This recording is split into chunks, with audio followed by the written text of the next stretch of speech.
എല്ലാവരും പടരണമേ.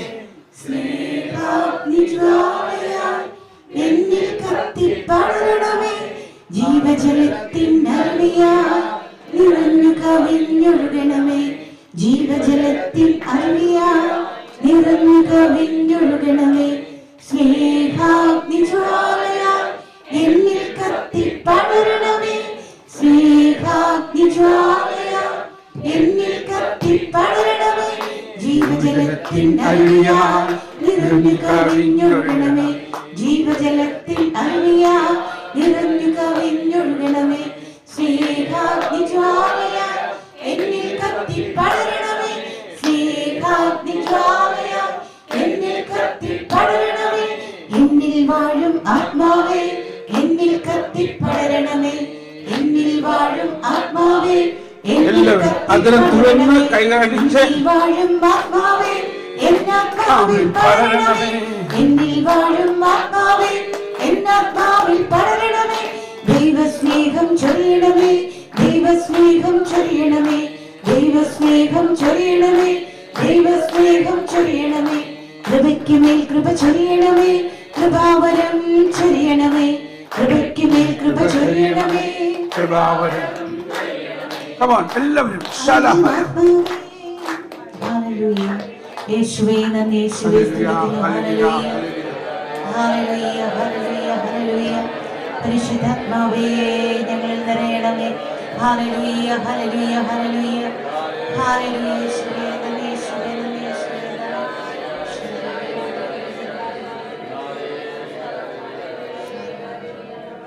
ഉച്ചത്തിൽ ഉച്ചത്തിൽ പന്തക്കുസ്ത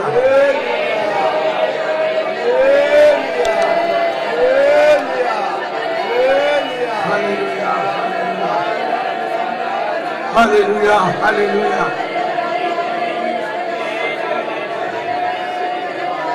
Hallelujah, hallelujah, hallelujah, hallelujah.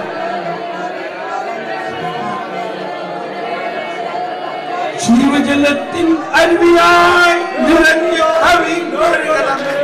ജീവജലത്തിൻ അരുവിയായി നിറഞ്ഞു കവിഞ്ഞൊഴുകണമേ. Let the anointing of the Lord come down. Let the anointing of the Lord come down. Let the anointing of the Lord come. Heaven come down. ഇനി ആ പിച്ചിൽ ജീവജലം പാടണം. പറ്റോ? ജീവജലത്തിൻ അരുവിയായി നിറഞ്ഞു കവിഞ്ഞൊഴുകണമേ. ജീവജലത്തിൻ അരുവിയായി നിറഞ്ഞു കവിഞ്ഞൊഴുകണമേ. ജീവജലത്തിൻ അരുവിയായി നിറഞ്ഞു കവിഞ്ഞൊഴുകണമേ. Hallelujah, hallelujah. ഒന്നുറക്കെ സ്തുതിച്ചേ, ഒന്നുറക്കെ സ്തുതിച്ചേ. Hallelujah. Hallelujah, hallelujah. Hallelujah. Hallelujah. Hallelujah. യേശുവേ സ്തുതിക്കുന്നു. ഹല്ലേലൂയ. ഹല്ലേലൂയ. ഹല്ലേലൂയ. ഹല്ലേലൂയ. പരിശുദ്ധാത്മാവേ hallelujah, hallelujah, hallelujah. Hallelujah. Hallelujah. Hallelujah, hallelujah, hallelujah. പന്തക്കുസ്ത, ഒരു പുതിയ പന്തക്കുസ്ത ഞങ്ങൾക്ക് നൽകണമേ. ശല്ലവരാക്കി, ലവരവരാക്കി.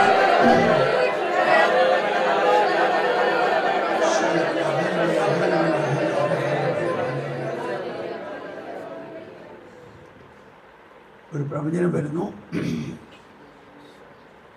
എല്ലാവരും ശ്രദ്ധയോടെ സ്വീകരിക്കുക.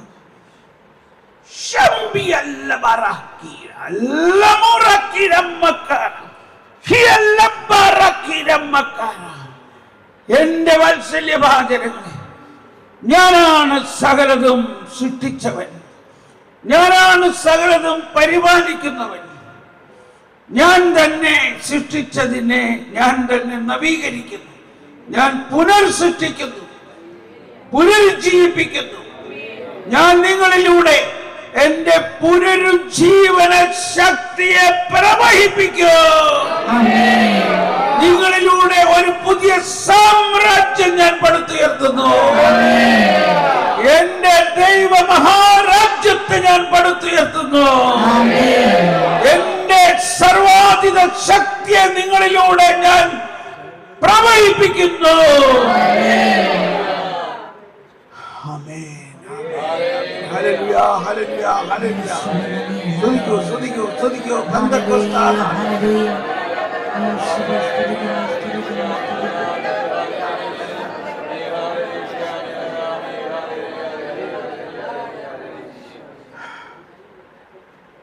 ഇരിക്കാം. നമ്മളിപ്പോൾ പെട്ടെന്നൊരു കാര്യം നമ്മൾ ഉടനെ തന്നെ വർക്ക്ഷോപ്പിലേക്ക് നീങ്ങുകയാണ്. അതിനു മുൻപ് ഒരു ഒരുക്കം വേണം. അതോടൊപ്പം നാളത്തെ ഈ പെസഹ തിരുനാളിൽ ഈശോ എന്തെല്ലാം സ്ഥാപിച്ചു? എന്ത് സ്ഥാപിച്ചു ഈശോ? എന്ത് സ്ഥാപിച്ചു? കുർബാന സ്ഥാപിച്ചു, പൗരോഹിത്യം സ്ഥാപിച്ചു, പിന്നെ എന്ത് സ്ഥാപിച്ചു? പിന്നെ ഒരു സ്ഥാപനം നടത്തിയത് ആ പഴയ നിയമത്തിലെ എവിടെ പോയി നീ ഒരുങ്ങിക്കോ, ആ ഭക്ത്യാ വണങ്ങുന്നു എന്നുള്ള പാട്ട് പാടും. പഴയ നിയമം മാറ്റി ഒരു പുതിയ നിയമം സ്ഥാപിച്ചു. ഈശോ പറഞ്ഞു, ഞാനിതാ നിങ്ങൾക്ക് ഒരു പുതിയ കൽപ്പന തരുന്നു. ഇനി ആ 10 കൽപ്പനകളെക്കാൾ ശ്രേഷ്ഠമായിട്ടുള്ളത് ഒരേ ഒരു കൽപ്പനയാണ്. എന്താണ് ആ കൽപ്പന? ഞാൻ നിങ്ങളെ സ്നേഹിച്ച പോലെ നിങ്ങൾ പരസ്പരം സ്നേഹിക്കുക. ഈ കൽപ്പനയാണ് നമ്മൾക്ക് ഇപ്പോഴും പാലിക്കാൻ പറ്റാത്തത്. ഈ കൽപ്പന പാലിച്ചാലാണ് നമുക്ക് അഡ്വാൻറ്റേജ് ആയിട്ടുള്ളത്. പരിശുദ്ധാത്മാവിൻ്റെ പൂർണ്ണമായ നിറവ് നമുക്ക് ലഭിക്കുന്നത്. ഇവിടെയാണ് ഇപ്പോഴും പരിശുദ്ധാത്മാവ് ദുഃഖിച്ചിരിക്കുന്ന അവസ്ഥ. അപ്പോൾ ഓക്കെ, ഈ ഗാനം ശ്രദ്ധയോടൊന്ന് കേൾക്കൂ. ഇത് വിശുദ്ധ തോമസ് അക്വീനാസിലൂടെ 2064-65 കാലഘട്ടങ്ങളിൽ സഭയിൽ എഴുതപ്പെട്ട കോർപ്പസ് ക്രിസ്തി, അതായത് വിശുദ്ധ കുർബാനയുടെ തിരുനാളിന് വേണ്ടി എഴുതിയ ഗാനമാണ്. ഇതാണ് സഭയുടെ ഔദ്യോഗികമായ വിശുദ്ധ കുർബാന ആരാധന അവസാനിപ്പിക്കുമ്പോൾ നമ്മൾ പാടുന്നത്. അതിലെ ഒരു കാര്യം ഞാൻ ശ്രദ്ധയിൽ കൊണ്ടുവരാം പാടി കഴിയുമ്പോൾ. യെസ്. സാഷ്ടാംഗം വീണുന ഏറ്റവും മഹത്താമി കൂദാശയെ നവ്യനിയമത്തിൻ കർമ്മങ്ങൾ വന്നല്ലോ പൂർവികം സാദരം മാറി നിൽപ്പൂ ഇന്ദ്രിയങ്ങൾ കെഴും പോരായ്മയൊക്കെയും തീർക്കുക വിശ്വാസ ദിവ്യദീപ്തി ദൈവപിതാവിനും തന്നേകജാതനും സ്തോത്രമുണ്ടാകണം എന്നുമെന്നും പാവനാത്മാവിനും ഔവേദം നിസ്തൂലം സ്തോത്രമുണ്ടാകണം നിത്യകാലം സ്വസ്തിയും കീർത്തിയും ശക്തിയുമാർന്നു വാഴുക ത്രിത്വൈക ദൈവമാമേ. ഇവിടെ ശ്രദ്ധിക്കേണ്ട ഒരു സത്യം,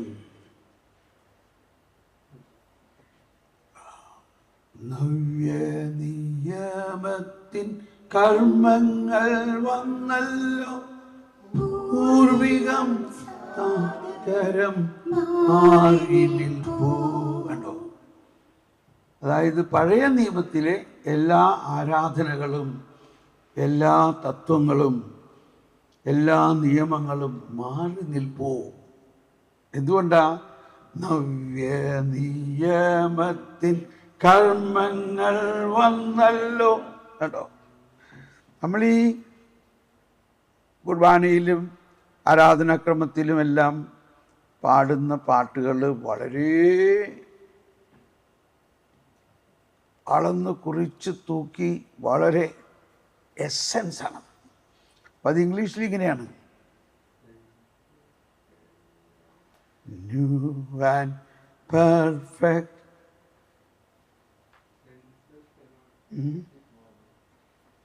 അങ്ങനെയാണത്.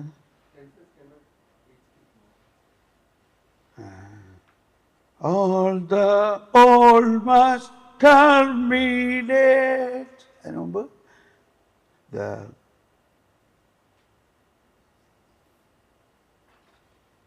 true and perfect adoration. All the old must terminate. Senses cannot grasp this marvel.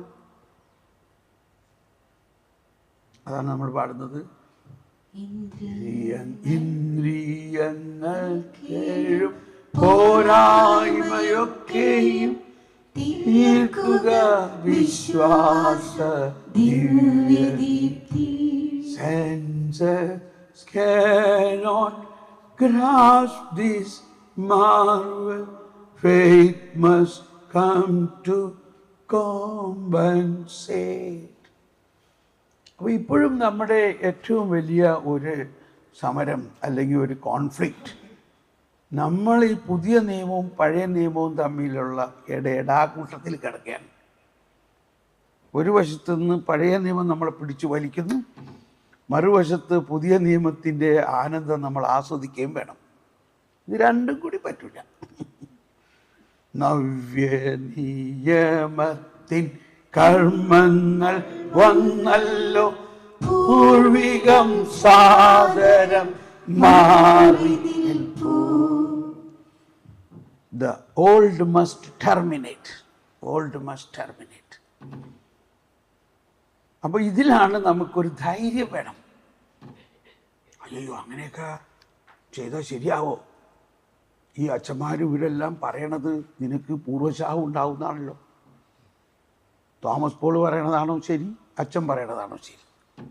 അങ്ങേരൊരു അൽമായൻ, ഇത് അഭിഷിക്തൻ, ആര് പറയണതാ ശരി? ഇവിടെയാണ് നമ്മുടെ പ്രശ്നം. എന്നാൽ ഇതിൻ്റെ ഇടയിൽ വേറെ ഒരു സാധനമുണ്ട്. കത്തോലിക്ക സഭയുടെ മതബോധന ഗ്രന്ഥവും ഈശോ തന്നെ നൽകിയിട്ടുള്ള പ്രബോധനങ്ങളും. സഭയ്ക്ക് ഒരുപാട് പ്രബോധനങ്ങളുണ്ട്. ഇപ്പോൾ ഈ കറ്റേന ഔറയ തന്നെ ഞാനിപ്പോൾ വൈദികരെ കുറ്റം പറയല്ല, തിയോളജി പഠിച്ച ഒരു അച്ഛനോട് ഞാൻ ഈ 2 ദിവസം മുമ്പ് അദ്ദേഹം ഒരു ദൈവശാസ്ത്ര പണ്ഡിതനാണ്, ദൈവശാസ്ത്രം പഠിക്കുന്ന ആളാണ്, വളരെ ബഹുമാന്യനാണ്, ഞങ്ങൾ തമ്മിൽ വളരെ സ്നേഹമാണ്.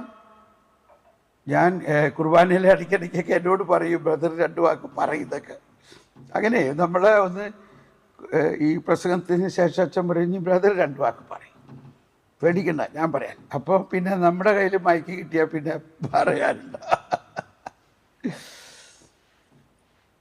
അപ്പോൾ അച്ഛൻ എന്നോട് ചോദിച്ചു, ബ്രദർ ഇതൊക്കെ എങ്ങനെ പഠിക്കണേ? ഇത് എവിടെ ഇരുന്ന് പഠിച്ചത്? ഒരു സെമിനാരിയിലോ തിയോളജി കോളേജിലോ ഒന്നും പോയിട്ടില്ല താനും. ഞാൻ പറഞ്ഞു, എൻ്റെ അച്ഛോ ഞാൻ തന്നെ ഇരുന്ന് പുസ്തകങ്ങൾ കൊണ്ട് നടക്കണ വഴിക്കൊക്കെ ഇങ്ങനെ പഠിച്ചുകൊണ്ടിരിക്കുകയാണ്. ഏറ്റവും പ്രധാനമായിട്ട് ഞാൻ പഠിച്ചത് കറ്റേന ഔറയ. അതെന്താണ്? ഷടോ. അപ്പോൾ ഈ തിയോളജി പഠിപ്പിക്കുകയും ദൈവശാസ്ത്ര നൈപുണ്യനും സുവിശേഷത്തിൻ്റെ പ്രൊഫസറുമായ അദ്ദേഹം ഇതിനെക്കുറിച്ച് അറിയില്ല. ഞാൻ പറയാം, അച്ഛനത് അറിയില്ലേ? ഇല്ല, I have not heard about it. Really are you joking? No, sincerely, please tell me. അപ്പോൾ ഞാനിങ്ങനെ പറഞ്ഞു കൊടുത്തു. 1264 തോമസ് അക്വീനാസിൻ്റെ കാലഘട്ടത്തിൽ പരിശുദ്ധാത്മാവ് സഭയ്ക്ക് അല്ലെങ്കിൽ മാർപ്പാപ്പയ്ക്ക് കൊടുത്ത ഒരു ഉൾക്കാഴ്ചയായിരുന്നു 4 സുവിശേഷങ്ങൾക്കും ഒരു ഔദ്യോഗിക കമൻട്രി ഉണ്ടാക്കണം, ഒരു ഔദ്യോഗിക വ്യാഖ്യാനം. അതിൻ്റെ എല്ലാം ചെയ്തു വച്ചിട്ടുണ്ട് പരിശുദ്ധാത്മാവ്.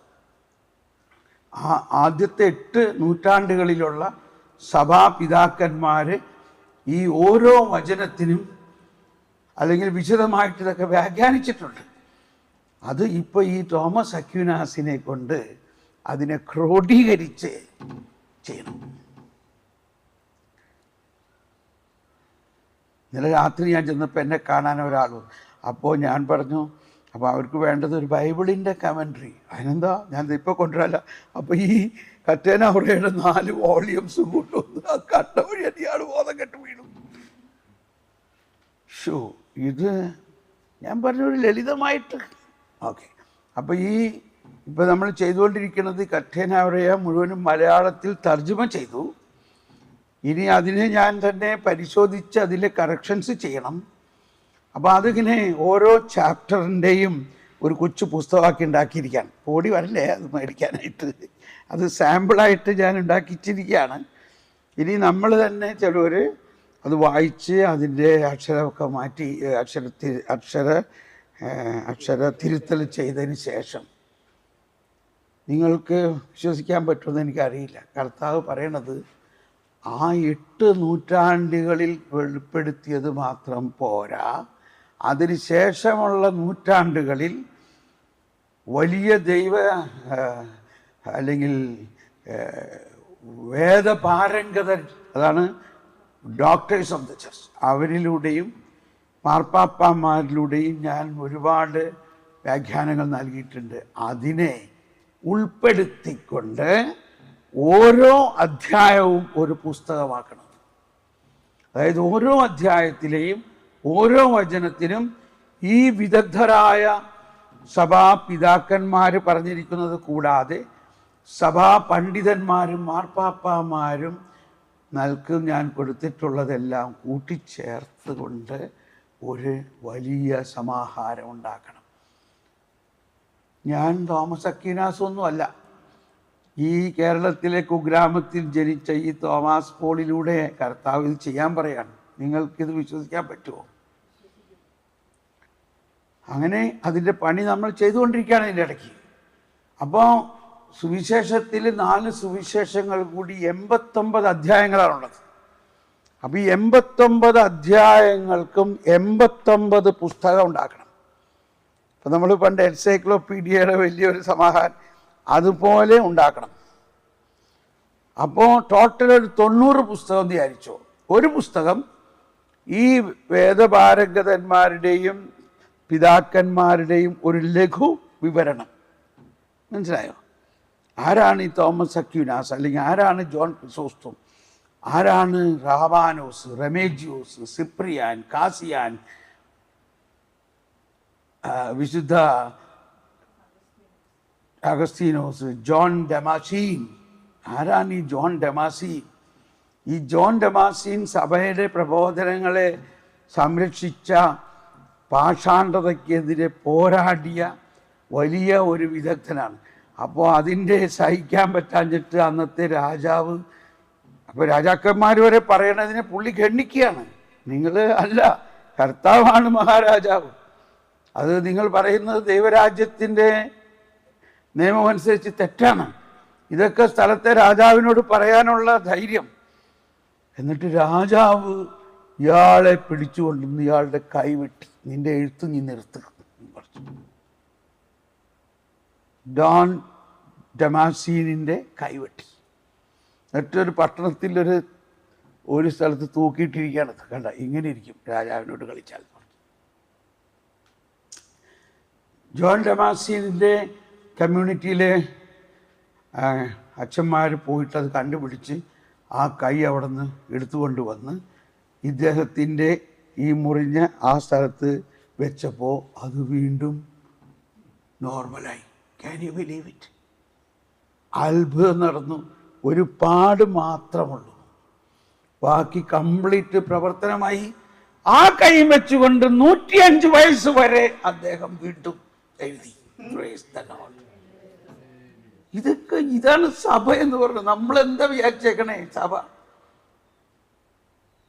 വിശ്വാസത്തിന് വേണ്ടി പോരാടിയ പിതാക്കന്മാരും സഭാശ്രേഷ്ഠന്മാരും മാർപ്പാപ്പമാരും.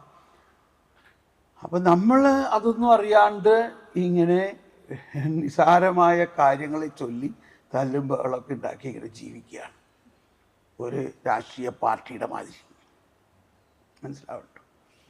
അപ്പോൾ നമ്മുടെ അജ്ഞത കൊണ്ടാണ്. അപ്പോൾ ഞാൻ പറഞ്ഞു വരുന്നത്, ഒരിക്കൽ ഞാനിതൊരു ബിഷപ്പിനോട് പറഞ്ഞപ്പോൾ, ബിഷപ്പ് നല്ല എളിമയുള്ള ബിഷപ്പാണ്, തോമസ് പോളെ എന്നോട് ക്ഷമിക്കണം കേട്ടോ, ഞാനൊരു ബിഷപ്പാണെങ്കിൽ ഞാൻ ഈ കറ്റേനാവറയെ വായിച്ചിട്ടില്ല.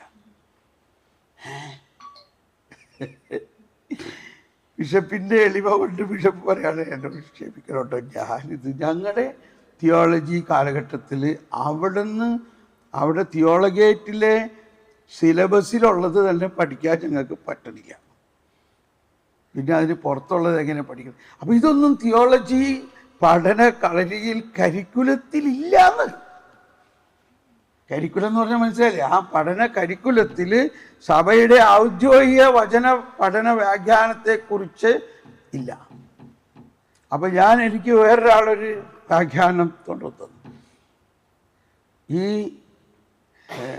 ഇന്ത്യയിലുള്ള നമ്മുടെ കേരളത്തിലെ വിദഗ്ധരായ അച്ഛന്മാരെല്ലാം കൂടി ഇരുന്ന് എഴുതിയേക്കുന്ന ഒരു വ്യാഖ്യാനമാണ്.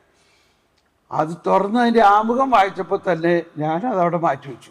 അതിൻ്റെ ആമുഖത്തിൽ പറഞ്ഞിരിക്കുകയാണ്, മഹാത്മാഗാന്ധി ഇങ്ങനെ പറഞ്ഞു, ഇന്ന ആളിങ്ങനെ പറഞ്ഞു, ഇന്ന ആളിങ്ങനെ പറഞ്ഞു. ഇവർ പറയുന്നതാണോ ഞാൻ പഠിക്കേണ്ടത് വിശുദ്ധ ലിഖിതത്തെക്കുറിച്ച്? മഹാത്മാഗാന്ധിനെ നമ്മൾ സ്നേഹമാണ്, വചനമൊക്കെ പാലിച്ച ആളാണ്. പക്ഷേ ടീച്ചിങ്ങിൽ വരുമ്പോൾ ടീച്ചിങ്ങിനൊരു പെഡഗോഗി ഉണ്ട്, പെഡഗോഗി. ആ ടീച്ചിങ് അതോറിറ്റിയിൽ ഇവരാരെങ്കിലും ഓതൻറ്റിക് അതോറിറ്റി ആണോ? സഭാപ്രബോധനത്തിന് ഓതൻറ്റിസിറ്റി ഉണ്ട്. അതാണ് സഭാപിതാക്കന്മാരും വേദപാരംഗതന്മാരും മാർപ്പാപ്പാമാരും. എന്തുകൊണ്ട് വിശുദ്ധ ജെറോം ഇങ്ങനെ പറഞ്ഞു എന്ന് പറഞ്ഞാണെങ്കിൽ ഉടനെ നമുക്കൊരു സ്പർശനമാണ്. അപ്പം ഇതൊക്കെയാണ് ഇന്നത്തെ കാലഘട്ടത്തിൽ നമ്മളിലൂടെ എന്തൊക്കെ ചെയ്യാൻ കർത്താവ് ആഗ്രഹിക്കുന്നുണ്ട്. ഇത് പ്രവചനമായിട്ട് വന്നതുകൊണ്ടല്ലേ ഞാനിത് ചെയ്യണത്. കർത്താവ് പ്രവചനമായിട്ട് പറയാണ്, നീ ഇത് ചെയ്യണം. അപ്പോൾ നമുക്ക് അതിന് യാതൊരു കഴിവില്ല എന്നറിയാം. പക്ഷേ കർത്താവിൻ്റെ കഴിവ് കൊണ്ട് കർത്താവ് നമ്മളിലൂടെ ഇതൊക്കെ ചെയ്യിക്കും. ഓക്കെ, അപ്പോൾ ഞാനിത് പറയാൻ കാരണം ഉണ്ടായത്, 3 ഇൻസ്റ്റിറ്റ്യൂഷനുകളാണ് നടത്തിയത്. മൂന്നാമത്തെ ഇൻസ്റ്റിറ്റ്യൂഷനെ കുറിച്ച് ആരും കാര്യമായിട്ട് ചർച്ച ചെയ്യാറില്ല. എന്താണത്? നിങ്ങൾ പരസ്പരം സ്നേഹിക്കുക. എങ്ങനെ സ്നേഹിക്കണം? ഞാൻ നിങ്ങളെ സ്നേഹിച്ച പോലെ സ്നേഹിക്കണം. ഇത് ഞാൻ പറയുന്നതിൻ്റെ കാര്യം, ഈശോ ഈ അന്ത്യത്താഴം കഴിഞ്ഞതിന് ശേഷം പരിശുദ്ധാത്മാവിനെ കുറിച്ച് നൽകിയ പ്രബോധനം നമ്മൾ പഠിക്കുന്നില്ലെങ്കിൽ, Prasanna John, yes Prasanna, God bless, പറയാണ് യോഹന്നാൻ 14:15 അല്ലെങ്കിൽ 14:12 മുതൽ പറയുന്നത്, എന്നിൽ വിശ്വസിക്കുന്നവനും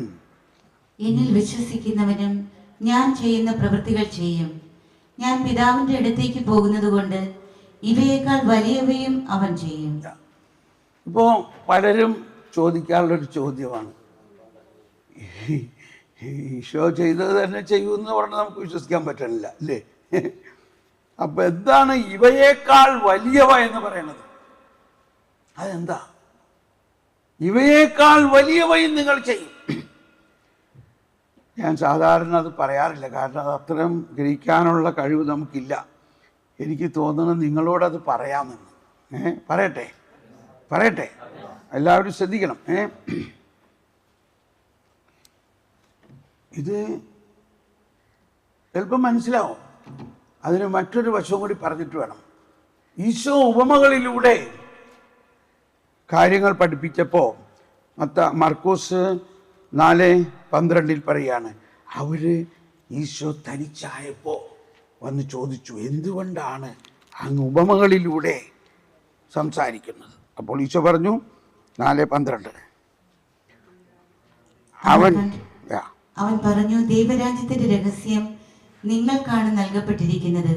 പുറത്തുള്ളവർക്കാകട്ടെ എല്ലാം ഉപമകളിലൂടെ മാത്രം. അവർ കണ്ടിട്ടും കാണാതിരിക്കുന്നതിനും കേട്ടിട്ടും ഗ്രഹിക്കാതിരിക്കുന്നതിനും, അങ്ങനെ അവർ മനസ്സ് തിരിഞ്ഞ് മോചനം പ്രാപിക്കാതിരിക്കുന്നതിനും വേണ്ടിയാണ് അത്. കണ്ടോ? കണ്ടിട്ടും അവർ കണ്ടിട്ടും കാണാതിരിക്കുന്നതിനും കേട്ടിട്ടും ഗ്രഹിക്കാതിരിക്കുന്നതിനും. കേട്ടോ, നമ്മൾ ഉദ്ദേശിച്ചിരിക്കുന്നത് കർത്താവ് നമുക്കെല്ലാം, പക്ഷെ പറയാണ് നിങ്ങൾക്ക് ഇതെല്ലാം മനസ്സിലാകണം. ദൈവരാജ്യത്തിൻ്റെ രഹസ്യം നിങ്ങൾ മറ്റുള്ളവർക്കെല്ലാം ഉപമകളിലൂടെ, അവർ കണ്ടിട്ടും കാണാതിരിക്കുന്നതിനും കേട്ടിട്ടും ഗ്രഹിക്കാതിരിക്കുന്നതിനും, അങ്ങനെ മനസ്സ് തിരിഞ്ഞ് മോചനം ഇരിക്കേണ്ടതിനും വേണ്ടിയാണ്. അങ്ങനെ എഴുതിയിട്ടുണ്ടോ? ഇങ്ങനെ ആരും ചിന്തിക്കണ്ടോ? അങ്ങനെ എഴുതിയിട്ടുണ്ടോ? ബ്രദറിന് വല്ല തെറ്റ് പറ്റിയതാവും. കർത്താവ് വന്നേക്കുന്നത് എല്ലാവരെയും മോചിപ്പിക്കാനല്ലേ? വായിച്ചു നോക്കിക്കോ. അങ്ങനെ അവർ മനസ്സ് തിരിഞ്ഞ് മോചനം പ്രാപിക്കാതിരിക്കുന്നതിനും വേണ്ടിയാണ്. അപ്പോൾ അതിൻ്റെ സാരാംശം എന്താ? മോചനം പ്രാപിക്കണമെങ്കിൽ എന്ത് വേണം? അവര് വിശ്വസിച്ചത് കൊണ്ട് മാത്രം മതിയോ? എന്താണ് അവരുടെ പാപമോചനം ലഭിക്കുന്നതിന് വേണ്ട ഒരു പ്രധാന കാര്യം? എന്താണ്? ഈശോ പാപവിമോചനത്തിനുള്ള ബലിയർപ്പണം പൂർത്തിയാക്കണം. ഈശോ മനുഷ്യരുടെ പാപങ്ങൾക്ക് വേണ്ടി ബലിയർപ്പിക്കപ്പെടണം. അതിനു മുമ്പ് ഇവരെല്ലാവരും മനസ്സിലാക്കുകയാണ്, ഇതാ രക്ഷകൻ, വിമോചകൻ വന്നിരിക്കുന്നു, നമുക്കെല്ലാവർക്കും അവൻ്റെ അടുത്ത് പോകാം, അവൻ നമ്മുടെ പാപങ്ങൾ ക്ഷമിക്കും എന്ന് പറഞ്ഞു വന്നാൽ ഈശോയ്ക്ക് ടെക്നിക്കലായിട്ട് അത് ചെയ്യാൻ പറ്റില്ല. എന്നാൽ 1-2 ആളുകൾക്കൊക്കെ ചെയ്തിട്ടുണ്ട്. അപ്പോൾ പറയുന്നുണ്ട്, ഇത് മനുഷ്യപുത്രന് പാപമോചനം നൽകാൻ അധികാരമുണ്ടെന്ന് അറിയാൻ വേണ്ടിയാണ്. പക്ഷേ പാപമോചനം നൽകണമെങ്കിൽ ഈശോ തന്നെ പാപപരിഹാര ബലി അർപ്പിക്കണം. അപ്പോൾ ഈ ദിവസങ്ങളിൽ ഇതൊക്കെ നമ്മൾ മനസ്സിലാക്കണം. അപ്പൊ ആ പാപപരിഹാര ബലി അർപ്പിച്ചിരുന്നതിന് മുൻപ് ഇവരെല്ലാം എൻ്റെ അടുത്ത് വന്നാൽ ഇവരെ മോചിപ്പിക്കാൻ പറ്റുമോ? അതുകൊണ്ടാണ് ഇപ്പൊ ഇങ്ങനെ ഒന്ന് പറയാം, ഇവർ ഇപ്പോൾ മനസ്സിലാക്കരുത്. പിന്നെ എപ്പോ മനസ്സിലാക്കണം? പീഡാസഹനം, മരണം, ഉത്ഥാനം കഴിഞ്ഞിട്ട് ഈ പറഞ്ഞ കാര്യങ്ങൾ അവർ മനസ്സിലാക്കണം. ഇനി ഇപ്പൊ നേരത്തെ യോഹന്നാൻ 14:12 പോകാം. അവിടെ പറഞ്ഞു, എന്നിൽ വിശ്വസിക്കുന്നവൻ ഞാൻ ചെയ്ത കാര്യങ്ങൾ ചെയ്യും, ഇവയേക്കാൾ വലിയവയും ചെയ്യും. അപ്പൊ ഇവയേക്കാൾ വലിയവയും എന്ന് പറയുന്നത്, ഇപ്പൊ നോക്കിയാൽ ഈശോയുടെ പരസ്യ പ്രഘോഷണ കാലഘട്ടത്തിൽ ഈശോ ചെയ്യാതിരുന്നൊരു കാര്യം എന്താ? ആരുടെയും പാപം വിമോചിപ്പിച്ച് രക്ഷ കൊടുത്തിട്ടില്ല ആ കാലഘട്ടത്തിൽ. എന്നാൽ അതിനെക്കുറിച്ച് പ്രവചിച്ചിട്ടുണ്ട്, പ്രഘോഷിച്ചിട്ടുണ്ട്. എന്നിട്ട് പറയാണ്, അവരിപ്പോ അറിയരുത്. ഇപ്പോ പത്രോസിന്റെ കോണ്ടെക്സ്റ്റിൽ പറഞ്ഞു, ഇപ്പൊ നിങ്ങൾ ആരോടും പറയരുത്, എനിക്ക് ജെറുസലേമിലേക്ക് പോകണം, അവിടെ അവരെന്നെ നോക്കിയിരിക്കുകയാണ്, അവരെന്നെ പിടിക്കും, ബന്ധിക്കും, ശിക്ഷിക്കും, വെട്ടിക്കും, കൊല്ലും, അതിനുശേഷം ഞാൻ ഉയർക്കും. അത് കഴിഞ്ഞിട്ടാണ് ഇത് പറയാം. അത് കഴിഞ്ഞിട്ട് അപ്പൊ എന്ത് സംഭവിക്കുന്നു? അത് കഴിഞ്ഞിട്ട് ആളിവിടെ ഇല്ല. അത് കഴിഞ്ഞിട്ട് ആള് സ്വർഗാരോഹണം ചെയ്തു പോയി. പിന്നെ ഈ സുവിശേഷ പ്രഘോഷണം ഇവിടെ ആര് നടത്തും? ശാരീരികമായിട്ട് ആളിവിടെ ഇല്ല. എന്നാൽ ഈ സുവിശേഷം പ്രഘോഷിക്കണമെങ്കിൽ ശരീരത്തിൽ മനുഷ്യരുടെ പാപങ്ങൾക്ക് പരിഹാരം ചെയ്ത് ആള് സ്വർഗാരോഹണം ചെയ്ത് പെട്ടാലേ പറ്റുള്ളൂ.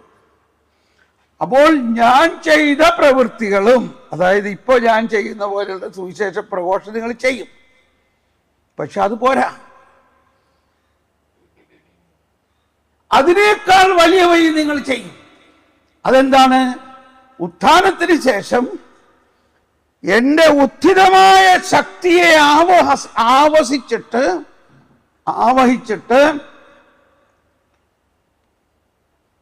എല്ലാ മനുഷ്യരുടെയും രക്ഷയ്ക്കായിട്ട് നിങ്ങൾ പ്രഘോഷിക്കുമ്പോൾ അവർ മാനസാന്തരമുണ്ടാവും, അവർ എന്നിലേക്ക് തിരിയും, അവർ രക്ഷിക്കപ്പെടും.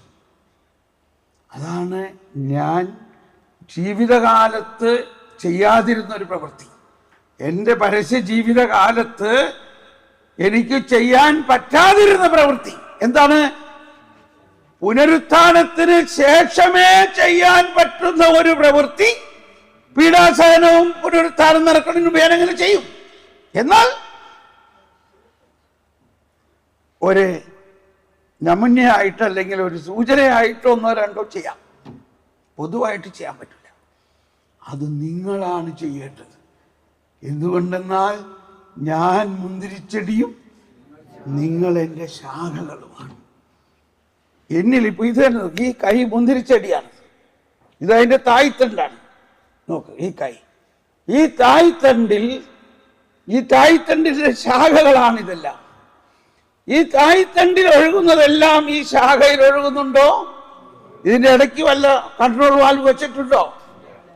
അതാണ് മനസ്സിലാക്കേണ്ടത്. ഈ തായ്തണ്ടിൽ ഒഴുകുന്നതെല്ലാം മാമോദീസായിലൂടെ യേശുവിന്റെ ശരീരവുമായിട്ട് ഒന്നാക്കപ്പെട്ട നമ്മളെല്ലാവരിലും ഇതൊഴുകുന്നു. അത് യേശു തൻ്റെ ജീവിതകാലത്ത് ചെയ്യാൻ പറ്റാഞ്ഞതും ഉയർത്തെഴുന്നേറ്റതിന് ശേഷം ചെയ്യേണ്ട കാര്യങ്ങൾ ഇനി ആര് ചെയ്യും? ഇനി നിങ്ങൾ ചെയ്യണം. ആലോചിച്ച് നോക്കി, ഒന്ന് പറ്റി പറഞ്ഞ്, എന്നിൽ വിശ്വസിക്കുന്നവൻ ഞാൻ ചെയ്തതും അതിനേക്കാൾ വലിയ കാര്യങ്ങളും നിങ്ങൾ ചെയ്യും. എന്തുകൊണ്ടെന്നാൽ ഞാൻ പിതാവിന്റെ അടുത്തേക്ക് പോകുന്നു. അപ്പോൾ പിതാവിന്റെ അടുത്തേക്ക് പോയിട്ട് അവിടെ നിന്ന് അയക്കുന്ന ഈ ത്രിവിധ അഭിഷേകത്തെ നിങ്ങൾ സ്വീകരിക്കുമ്പോഴാണ് ഇത് ചെയ്യാൻ പറ്റുക.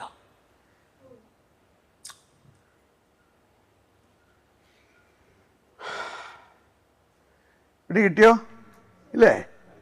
ഞാൻ ചെയ്ത പ്രവൃത്തികളും എന്താണ് ഇവയേക്കാൾ വലുത് എന്ന് പറയണത്? മനുഷ്യരുടെ രക്ഷ.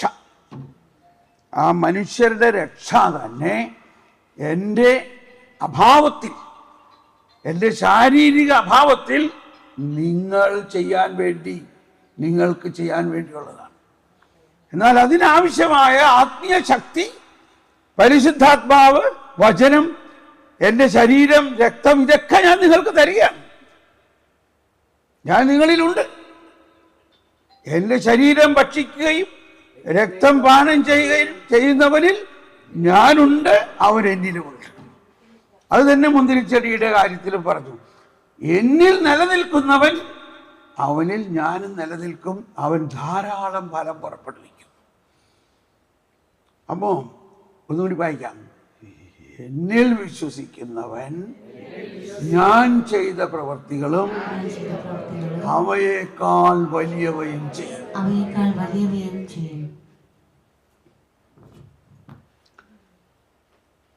അതിനു മുൻപ് പറഞ്ഞു 10-ാമത്തെ വചനം, യോഹന്നാൻ 14:10. ഞാൻ പിതാവിലും, എല്ലാവരും ഏറ്റു പറഞ്ഞുകൊണ്ട്, ഞാൻ പിതാവിലും പിതാവ് എന്നിലുമാണെന്ന് നീ വിശ്വസിക്കുന്നില്ലേ?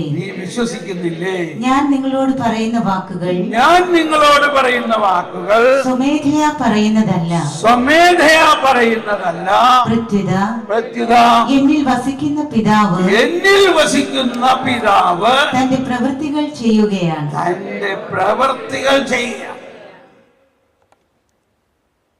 ശ്രദ്ധിക്കണമെന്നുകൂടി, ഞാൻ പിതാവിലും പിതാവ് എന്നിലുമാണ്. ഞാൻ പറയുന്ന വാക്കുകൾ സ്വമേധയാ പറയുന്നതല്ല. ഇത്രയും വായിക്കുമ്പോഴേക്കും നമുക്ക് മനസ്സിലായി ഇത് സ്വമേധയാ പറയുന്നതല്ല, പിതാവ് പറയുന്നതാണെന്നില്ലേ. കാരണം ഞാൻ പിതാവിലും പിതാവ് എന്നിലുമാണ്, ഇല്ലേ? ശ്രദ്ധിച്ചോ? ഇനി ഒന്ന് നോക്കിയേ, അവിടെ എന്താ എഴുതിയേക്കണെന്ന് നോക്കിയേ. അപ്പൊ നമ്മൾ വിചാരിക്കണത് ഞാൻ സ്വമേധയാ പറയുന്നതല്ല, കാരണം പിതാവ് എന്നിലുണ്ട്. എന്നിൽ വസിക്കുന്ന പിതാവ് തന്നെ പറയണതായിരിക്കും ഇത്, ആയിരിക്കാം, ഇല്ലേ? പക്ഷെ അവിടെ എന്താ എഴുതിയേക്കണേ? വായിച്ചോ. എന്നിൽ വസിക്കുന്ന പിതാവ്, എന്നിൽ വസിക്കുന്ന പിതാവ് തന്റെ പ്രവൃത്തികൾ ചെയ്യുകയാണ്. പ്രവൃത്തികൾ ചെയ്യുകയാണ്. പിതാവ് പറയല്ല, അവിടെ പറയുന്നത് പുത്രൻ. ഞാൻ പറയുന്ന വാക്കുകൾ ഞാൻ സ്വമേധയാ പറയുന്നതല്ല, എന്നിൽ വസിക്കുന്ന പിതാവ് തൻ്റെ പ്രവൃത്തികൾ ചെയ്യാൻ. അപ്പൊ ഇവിടെ ഒരു പ്രവൃത്തി ഉണ്ടാകണം. ആ പ്രവൃത്തി ഉണ്ടാകണമെങ്കിൽ, ദൈവരാജ്യത്തിൽ ഒരു പ്രവൃത്തി ഉണ്ടാകണമെങ്കിൽ, ആമോസ് 3:7 ദൈവമായ കർത്താവ് തൻ്റെ പ്രവാചകർക്ക് വെളിപ്പെടുത്തി കൊടുക്കാതെ ഒരു പ്രവൃത്തിയും ചെയ്യില്ല.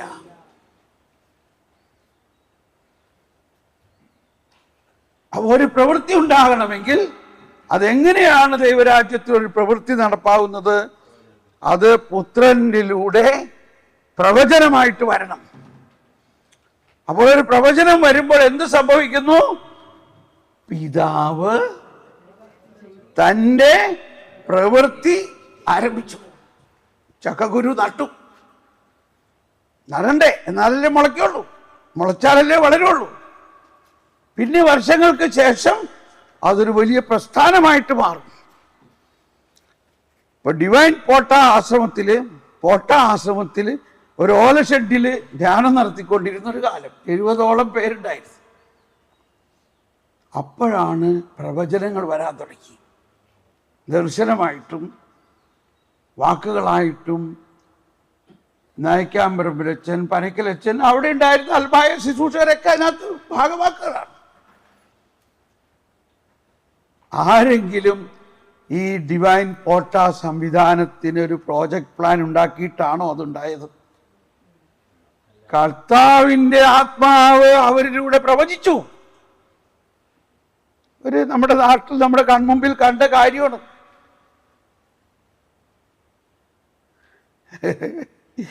ഞാൻ ആദ്യം നായിക്കാമ്പറമ്പിലച്ഛനെ കാണുന്നത് ഇൻഡോറിൽ വെച്ചിട്ടാണ്. ഇൻഡോറിൽ. അപ്പോൾ ഇൻഡോർ പിതാവ് എന്നോട് വലിയ അനുഭാവിയാണ്. ഞാൻ അവിടെ ഒരുപാട് ഹിന്ദിയിൽ ധ്യാനിപ്പിക്കണു, ഹിന്ദിയിൽ പാട്ട് പാടണു, ഒരുപാട് കാര്യങ്ങൾ ചെയ്യാൻ. അങ്ങനെ ഇരിക്കുമ്പോഴാണ് നാട്ടിൽ നിന്നുള്ള ധ്യാന സംഘം അവിടേക്ക് വരുന്നത്. അപ്പോൾ പിതാവ് എന്നോട് പറഞ്ഞു, നീ അടുത്ത മാസം നായിക്കാമ്പറമ്പിലച്ഛൻ ഇവരൊക്കെ വരുന്നുണ്ട്, ക്യാൻ യു കം? ഞാൻ പറഞ്ഞു തീർച്ചയായിട്ടും ഞാനും വരാം. അപ്പോൾ ഞാൻ ജബൽപൂരിൽ നിന്ന് രാത്രി മുഴുവനും ട്രെയിനിലോ ബസ്സിലോ യാത്ര ചെയ്താലാണ് ഇൻഡോർ എത്തുന്നത്. ഞാൻ അതിനു വേണ്ടി ഇൻഡോറിലെത്തി. ഞാനിപ്പോൾ രാത്രിയുടെ മധ്യത്തിലൊക്കെ ഇങ്ങനെ ചിന്തിച്ചുകൊണ്ടിരിക്കുകയാണ്. അച്ഛൻ എന്നോട് ചിലപ്പോൾ അപ്പോൾ എന്നോട് പിതാവ് പറഞ്ഞു, നീ നിൽക്കും, അപ്പോൾ ക്ലാസ്സൊക്കെ കൊടുക്കാം അതിൻ്റെ ഇടയ്ക്ക്. നായിക്കാമ്പറമ്പിലച്ഛൻ്റെ കൂടെ you can also work together. Oh, bishop പറഞ്ഞാൽ പിന്നെ മാറ്റില്ലല്ലോ എന്നൊക്കെ വിചാരിച്ചു. അപ്പോൾ ഞാൻ ഈ രാത്രിയൊക്കെ വണ്ടിയിലിരിക്കുന്ന നേരത്തൊക്കെ ഉറങ്ങിയിട്ടില്ല. ഭയങ്കര എക്സൈറ്റ്മെൻറ്റാണ്. നായിക്കാമ്പറമ്പിലച്ഛൻ്റെ കൂടെ ശുശ്രൂഷ ചെയ്യാൻ പോവുകയാണ്. അച്ഛനെങ്ങാനും ദൈവസ്നേഹത്തെക്കുറിച്ച് പറയാൻ ടോക്ക് കൊടുക്കാൻ പറയുകയാണ്, ഇന്ന വചനം പറയണം. പാപം പശ്ചാത്താവാണ്, ഇന്ന വചനം പറയണം. പരിശുദ്ധാത്മാവാണെങ്കിൽ ഇങ്ങനെ ഓരോന്നും സെറ്റ് ചെയ്ത് വെച്ചേക്കാണ് ഇവിടെ. അങ്ങനെ ആ മുഹൂർത്തം വന്നു. ബിഷപ്പ് തന്നെ എന്നെ കൊണ്ടുപോയിട്ട് നായിക്കാമ്പറമ്പിലച്ഛനെ പരിചയപ്പെടുത്തി കൊടുത്ത്, ഇതാ ഇദ്ദേഹവും ഒരു പ്രവാചകനാണ്, ഇവിടെ ഹിന്ദിയിൽ ഞങ്ങളെ സഹായിക്കണം. Hallelujah, hallelujah, hallelujah, hallelujah. അപ്പോൾ അച്ഛൻ്റെ കുറച്ചു നേരം പ്രാർത്ഥിച്ചിട്ട് പറഞ്ഞു, ഓക്കെ, ഇപ്പോൾ ആ ചാപ്പലിൽ പോയിരുന്നേ മധ്യസ്ഥ പ്രാർത്ഥന നടത്തും. പ്രവാചകൻ ആകെ ഡൗണായിപ്പോയി. പക്ഷെ ഉടനെ തന്നെ ഞാൻ തീരുമാനിച്ചു, ഞാൻ അങ്ങ് പറയണത് അനുസരിച്ചോളാം. അങ്ങനെ അവിടെ പോയി മധ്യസ്ഥ പ്രാർത്ഥന നടത്തി 5 ദിവസം. ഞാൻ വിചാരിച്ച് കുറച്ച് കഴിയുമ്പോൾ എന്നെ വിളിക്കുമായിരിക്കും ക്ലാസ് കൊടുക്കാൻ. സന്ദർശിച്ചില്ല. അങ്ങനെ 5 ദിവസത്തെ ആ ഫുൾ ഉപവാസത്തിലാണ് ഞാൻ. ധ്യാനം വലിയ വലിയ അനുഭവമായി. അപ്പം അത് ധ്യാനിപ്പിക്കുന്ന ആൾക്ക് മനസ്സിലാവുമല്ലോ ഈ മധ്യസ്ഥ പ്രാർത്ഥനാലയത്തിൽ നിന്ന് വരുന്ന തരംഗം. അത് കഴിഞ്ഞപ്പോൾ എന്നെ വിളിച്ചിട്ട് പറയണം, വളരെ നന്നായിരുന്നു തോമസ് പോള്, അടുത്ത മാസം പാറ്റ്നയിൽ വലിയൊരു ധ്യാനമുണ്ട് അച്ഛന്മാരുടെയും സന്യാസിമാർക്കും, അതിന് വരാമോ? ഞാൻ വരാം. അപ്പോൾ ഞാൻ മുമ്പേ തന്നെ പ്രാർത്ഥിച്ച് ഉപവസിച്ച് അതിനു വേണ്ടി ചെന്നിരിക്കുകയാണ്. അങ്ങനെ അവിടെ അതിനു വേണ്ടി ചെന്നപ്പോൾ അവിടെയും മധ്യസ്ഥ പ്രാർത്ഥനയാണ്. അങ്ങനെ മധ്യസ്ഥ പ്രാർത്ഥനയിൽ ഞാൻ മാത്രമേ ഉള്ളൂ ഫുൾ ടൈം. ഈശോയുടെ മുമ്പിൽ ആരാധിച്ച് പ്രാർത്ഥിച്ചുകൊണ്ടിരിക്കെ മുടന്തി ഒരു കന്യാസ്ത്രീ കയറി വന്നിങ്ങനെ മുടന്തി ഒരു ഫോറിൻ സിസ്റ്ററാണ് പാറ്റ്നയിൽ. അപ്പോൾ എന്നോട് പറയാണ്, കർത്താവ് ഈ സിസ്റ്ററിൻ്റെ കാലിന് ഞൊണ്ടൊന്നുമില്ല, ഒരു കാല് നീളം കുറവാണ്, അതുകൊണ്ടാണ് ഈ ഞൊണ്ടണേ. ആ കാല് നീളാൻ വേണ്ടി നീ പ്രാർത്ഥിക്കാൻ. ഞാൻ പ്രാർത്ഥിക്കും, കാല് നീളുന്നോ? എനിക്കിത് വിശ്വസിക്കാനേ പറ്റില്ല. ഇതാണ് നമ്മുടെ അവസ്ഥ. മനസ്സിലാവുന്നുണ്ടോ? നമുക്കത് പെട്ടെന്ന് അങ്ങ് വിശ്വസിക്കാൻ പറ്റില്ല. കാര്യം വചനത്തിലൊക്കെ പറയുന്നുണ്ട്, ഞാൻ ചെയ്ത പ്രവൃത്തി നീ ചെയ്യുന്നൊക്കെ. അതൊക്കെ ഭയങ്കരമായിട്ട് ഞാനും പ്രകോപിച്ചിറക്കാണ്. പക്ഷെ കാര്യത്തോടടുത്ത് വന്നപ്പോൾ ഈ കാല് നീളാൻ വേണ്ടി നീ പ്രാർത്ഥിക്കും. ഞാനോ? പക്ഷെ അത് കഴിഞ്ഞപ്പോൾ നീ യു ഡു ഇറ്റ്. അപ്പോൾ ഞാൻ സിസ്റ്ററിനോട് പറഞ്ഞു, കർത്താവ് സിസ്റ്ററിൻ്റെ കാലിൻ്റെ മുടന്ത് മാറ്റി കാലിന് നീളം കുറവുള്ളതുകൊണ്ടാണിത്. Oh no, Thomas, no. 40 years I am like this. I will do it. It's all right. കർത്താവ് പറയാണ്, he want to do it. What? Really? I can't believe it. അപ്പം ഞാൻ പറയാണ്, I believe it. പെട്ടെന്ന് ഞാനങ്ങ് പറഞ്ഞു, I believe it എന്ന് പറയാല്ല, എന്നിലേക്ക് ഒരു ശക്തി അങ്ങ് നിറയാൻ തുടങ്ങി. ഇപ്പോഴെനിക്ക് മനസ്സിലായി എന്നിൽ വിശ്വസിക്കുന്നവൻ എന്ന് പറഞ്ഞാൽ എന്താണ്, ആ കടുകുമണി എന്ന് പറഞ്ഞാൽ എന്താണെന്ന്, ഒരു കടുകുമണിയോളം വിശ്വാസം എന്ന് പറഞ്ഞാൽ എന്താണെന്നൊക്കെ എനിക്കിപ്പോൾ എൻ്റെ ഉള്ളിലേക്ക് വിശ്വാസത്തിൻ്റെ ഒരു വെള്ളച്ചാട്ടം ഉണ്ടാവുകയാണ്. എനിക്കങ്ങ് ഭയങ്കര ശക്തി വരികയാണ്. എന്നിൽ നിന്ന് ഓൾറെഡി ശക്തി ഒഴുകാൻ തുടങ്ങി. ഞാൻ സിസ്റ്ററോട്, സിസ്റ്റർ ഇവിടെ ഇരിക്കുക, you please sit down, now the power is coming. എന്നിട്ട് ഞാൻ ആ സിസ്റ്ററിന്റെ കാലിൽ കൈവച്ച്, in the name of Jesus all the bones and blood vessel tissues elongate എന്ന് പറഞ്ഞപ്പോൾ ഈ എല്ല് നിങ്ങൾ നീളാൻ തുടങ്ങി. ഇതൊന്ന് നിങ്ങളൊന്ന് ചിന്തിച്ച് നോക്കിയേ. ഞാൻ ആ കാലിൽ ഇങ്ങനെ പിടിച്ചിരിക്കുമ്പോൾ അതിൻ്റെ തൊലിയുടെ അകത്ത് ഒരു സാധനം അങ്ങോട്ട് മുന്നോട്ട് ഇങ്ങനെ പിസ്റ്റൺ മാതിരി പോകണം. ആ ഒരു അനുഭവം ഒരിക്കലും മറക്കാൻ പറ്റില്ല. അതാണ് വിശ്വാസിക്ക് ഒരു അടയാളം വേണം. വിശ്വാസിനെ ഈ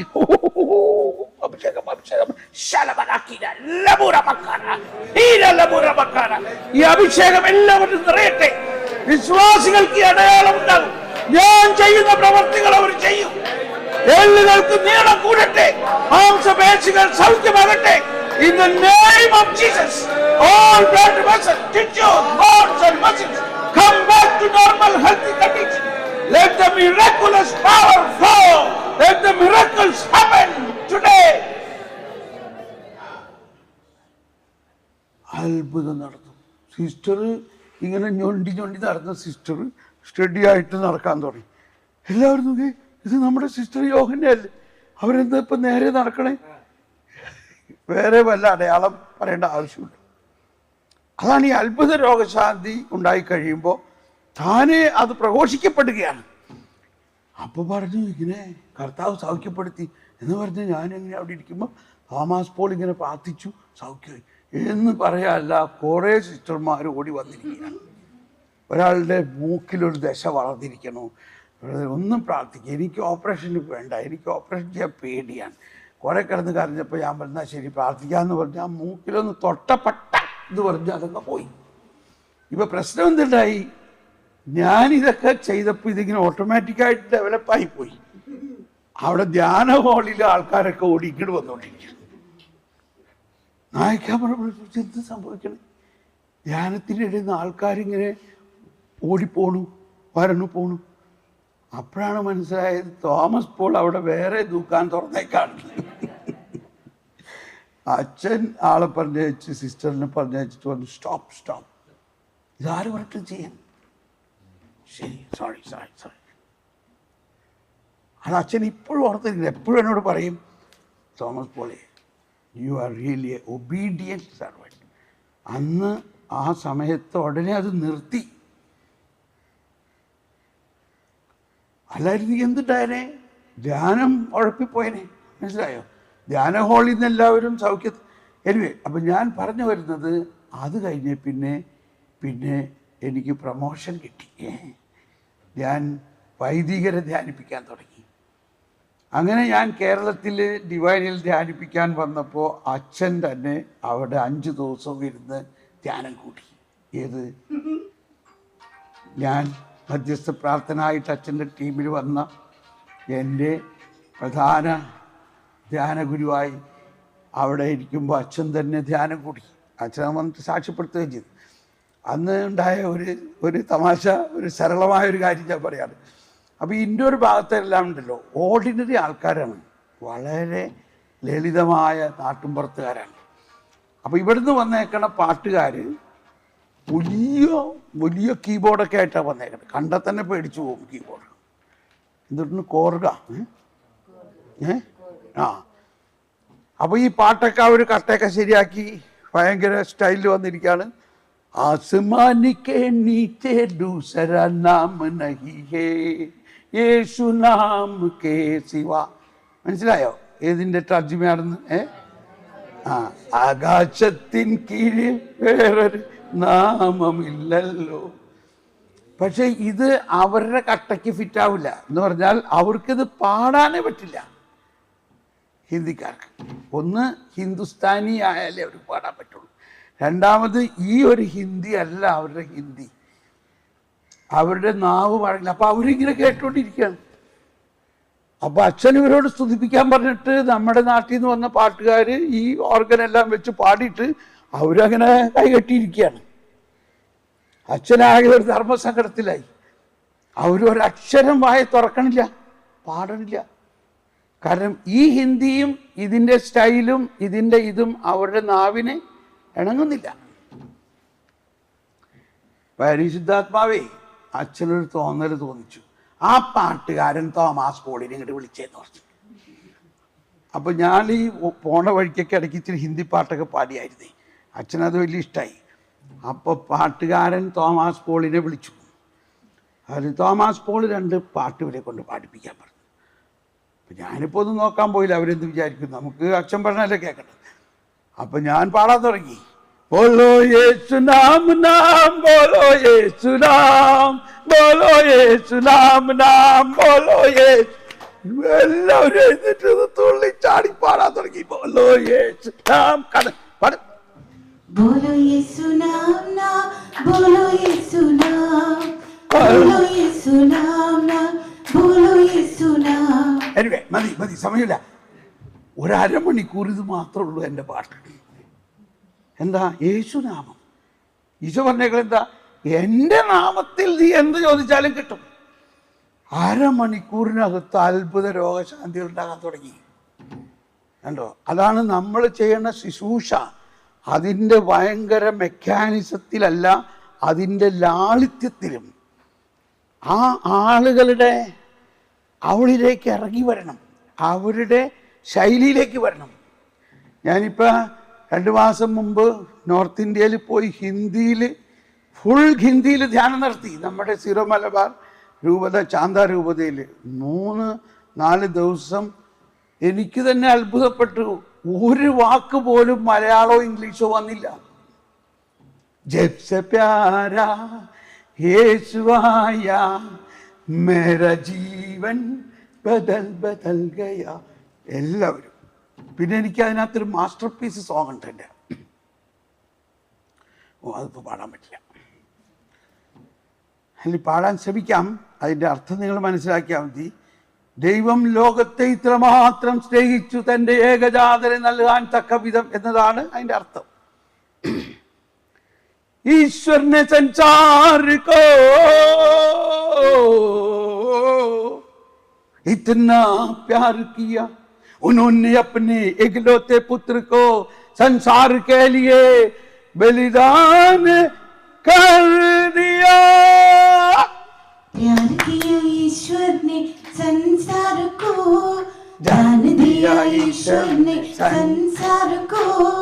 प्यार किया वरदान दिया, प्यार पुत्र को खून दिया. प्यार किया ईश्वर ने संसार को, दान दिया ईश्वर ने संसार को. ईश्वर ने अपने पुत्र को इसीलिए नहीं भेजा कि संसार को दोषी ठहराए, बल्कि इसलिए भेजा कि संसार उसके द्वारा मुक्ति प्राप्त हो. सॉरी.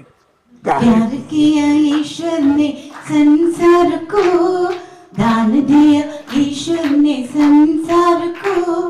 प्यार किया दान दिया, इकलौते पुत्र को खून दिया.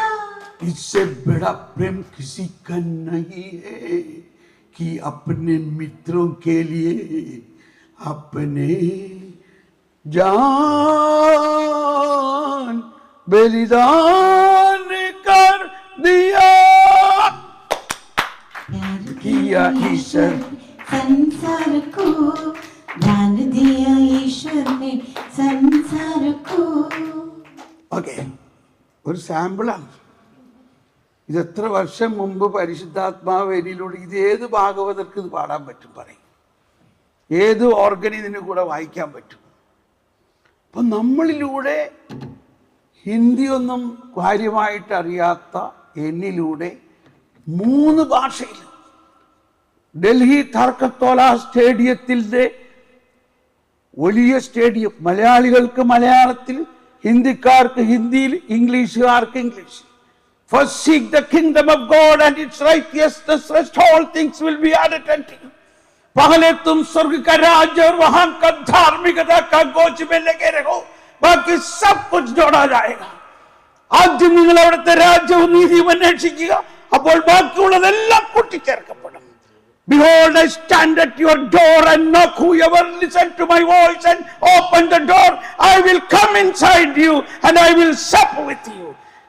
देखो मैं तुम्हारा द्वार का सामने खड़ा होकर खड़खड़ाता हूं. जो मेरी वाणी सुनकर द्वार खुलेगा, मैं उसका अंदर आऊंगा, उसके साथ भोजन करूंगा. കണ്ടാലും ഇതാ ഞാൻ നിങ്ങളുടെ കവാടത്തിൽ മുട്ടുന്നു, എന്റെ ശബ്ദം കേട്ട് കതക് തുറക്കുന്നവനിലേക്ക് ഞാൻ കടന്നു വരും, ഞാൻ നിങ്ങളോടൊപ്പം ഭക്ഷണം കഴിക്കും. ഹല്ലേലൂയ. 5 ദിവസം ഓരോ വാക്കും 3 ഭാഷയിൽ ധ്യാനിപ്പിക്കുന്നു. ഇതും ഞാൻ ചെയ്ത കാര്യത്തേക്കാൾ വലിയ കാര്യം നിങ്ങൾ ചെയ്യും എന്ന വചനത്തിൽ വിശ്വസിക്കുമ്പോഴാണ്. അപ്പോൾ സത്യമായും ആ വചനം സംഭവിക്കുമോ? ഇത് വിശ്വസിക്കണം. നമ്മൾ വളരെ ചെറിയ ആൾക്കാരായിരിക്കാം, എന്നാൽ നമ്മളിലൂടെ, ഞാൻ ഓർക്കുകയാണ് കോർബ കൺവെൻഷൻ, ആ പ്രദേശത്ത് ഈ നവീകരണം ഞാനാണ് നമ്മളിലൂടെ കൊണ്ടുവന്നത്. അവിടെ പിന്നീട് വർഷങ്ങൾക്ക് ശേഷം ഒരു നാഷണൽ കൺവെൻഷന് വേണ്ടി, അപ്പോൾ കൂടുതൽ ആൾക്കാരും സൗകര്യങ്ങളെല്ലാം അവിടുത്തെ അച്ഛന്മാരും അതിന് അങ്ങനെ നാഷണൽ ലീഡേഴ്സിനെല്ലാം അവിടെ കൊണ്ടുവന്നു. അപ്പോൾ ഹിന്ദിയിലെ ഹിന്ദിയിൽ മാത്രം പറയാനായിട്ട് ഞാനൊരാൾ മാത്രമേ, മനസ്സിലായുണ്ടോ? അപ്പോൾ ഞാനതിന് ഒന്നും ഇല്ലാണ്ട് ഹിന്ദിക്കാർക്ക് വേണ്ടി മാത്രം പറഞ്ഞു. അപ്പോൾ എൻ്റെ കൂടെ വന്ന ബോംബെയിൽ നിന്ന് വന്ന നാഷണൽ ലീഡേഴ്സ്, ഫാദർ റൂഫസ് അച്ഛനൊക്കെ അവിടെ ഇരിക്കുകയാണ്, ഫാദർ ഫിയോ, തമ്പുരാജ്. അപ്പോൾ ഈ റൂഫസ് അച്ഛന് ഹിന്ദി ഒട്ടും അറിയില്ല. കാര്യം ബോംബെക്കാരനാണെങ്കിലും അച്ഛൻ ഇംഗ്ലീഷ് മാത്രമേ അറിയുള്ളൂ. ഞാൻ 1 മണിക്കൂർ നേരം ആ സ്റ്റേജിൽ നിന്നിങ്ങനെ ഒരു തീപ്പൊരി ഹിന്ദി പ്രസംഗം, ആളുകളൊക്കെ പരിശുദ്ധാത്മാവ് കൊണ്ട് അങ്ങ് ജ്വലിക്കുകയാണ്. അത് കഴിഞ്ഞപ്പോൾ അച്ഛൻ എൻ്റെ അടുത്ത് വന്നിട്ട് എന്നെ കെട്ടിപ്പിടിച്ചിട്ട് പറയാണ്, എനിക്കൊരു വാക്കും മനസ്സിലായില്ല. I did not understand anything, but I felt a power power power anointing. I never had such an anointing. ഞാൻ ലോകം മുഴുവനും എന്തോരം വലിയ ശുശ്രൂഷ നടത്തിയിട്ടുണ്ടെങ്കിലും ഇതുപോലെ ഒരു അഭിഷേകം എനിക്കൊരു വാക്കും മനസ്സിലായില്ല. പക്ഷെ അഭിഷേകം എൻ്റെ അകത്തങ്ങ് ഒഴുകി. സ്നേഹമുള്ളവരെ, ഇതാണ് നമുക്ക് വേണ്ടത്, അഭിഷേകം. അപ്പം അഭിഷേകം നമ്മളിൽ ഉണ്ടാകുന്നതിന് പ്രധാനമായ ഒരു ശാസ്ത്രം, അല്ലെങ്കിൽ ഇതാണ് ഈശോ പറഞ്ഞത്, എന്നിൽ വിശ്വസിക്കുന്നവൻ ഞാൻ ചെയ്ത പ്രവൃത്തികളെല്ലാം ചെയ്യും എന്നത് നമ്മളങ്ങ് വിശ്വസിക്കണം. എന്നിട്ട് അതിൻ്റെ അടിസ്ഥാനം എന്താണ്? ഈശോ 30 വർഷമൊന്നും ചെയ്തില്ല. ഈശോ ചെയ്യാൻ തുടങ്ങിയത് എപ്പോഴാണ്? ജ്ഞാനസ്നാനത്തിന് ശേഷം അഭിഷേകം കിട്ടിയിട്ട് ഈശോ പറയാണ്, കർത്താവിൻ്റെ ആത്മാവ് എൻ്റെ മേലുണ്ട്, എന്നെ, എല്ലാവരും പറഞ്ഞ, എന്നെ അഭിഷേകം ചെയ്തു. എന്തിനാണ് അഭിഷേകം? വീട്ടിൽ കിടന്ന് ഉറങ്ങാനാണോ? അതാണ്, ടു പ്രൊക്ലെയിം. ഈ പ്രപഞ്ചത്തെ തലകീഴ് മറിക്കാൻ ആണ് അഭിഷേകം, പ്രപഞ്ചത്തെ തലകീഴ് മറിക്കാൻ. അപ്പോൾ നമ്മളിൽ ഈ അഭിഷേകം ജ്വലിക്കണമെങ്കിൽ എന്ത് വേണമെന്നുള്ളത് അതിൻ്റെ അടുത്ത വചനത്തിൽ ഈശോ പറയുന്നുണ്ട്. യോഹന്നാൻ 14:15 എന്താണ് പറയണേ? നിങ്ങൾ എന്നെ സ്നേഹിക്കുന്നുവെങ്കിൽ എന്റെ കൽപ്പന പാലിക്കും. എന്റെ കൽപ്പന പാലിക്കും. ഈ കൽപ്പന എന്ന് പറയുന്നത് എന്റെ കൽപ്പനയാണ്, എന്ന് പറയുന്നത് മോശയുടെ കൽപ്പനയല്ല. കൽപ്പന എന്ന് പറയുമ്പോൾ നമ്മൾ ഉടനെ 10 പ്രമാണങ്ങളും എഴുതി ഒട്ടിച്ച് വെച്ചാലേ ശരിയാവുള്ളൂ എന്നോ. ഓരോരുത്തരുടെ വീട്ടിൽ കടന്നു ചെല്ലുമ്പോൾ തന്നെ 10 പ്രമാണങ്ങളുടെ വലിയൊരു നോട്ടീസ്. ഞാൻ പറഞ്ഞു, ഇതെന്തത്? ഇതല്ലേ 10 പ്രമാണം. അപ്പൊ നിങ്ങളിപ്പോൾ 10 പ്രമാണം വരെ ആയിട്ടുള്ളൂ. നിങ്ങൾ ക്രിസ്ത്യാനിയല്ലേ? നിങ്ങൾ യഹൂദനാണോ ക്രിസ്ത്യാനിയാണോ? ക്രിസ്ത്യാനിയാണ്. ഇപ്പൊ ക്രിസ്ത്യാനി ഈശോ പറഞ്ഞോ ഈ 10 പ്രമാണം എഴുതി ഒട്ടിക്കാൻ? ഈശോ പറഞ്ഞെന്താ? നിങ്ങൾ എന്നെ സ്നേഹിക്കുന്നുവെങ്കിൽ എൻ്റെ പ്രമാണം ഒട്ടിക്കുക. എൻ്റെ പ്രമാണം എന്താ?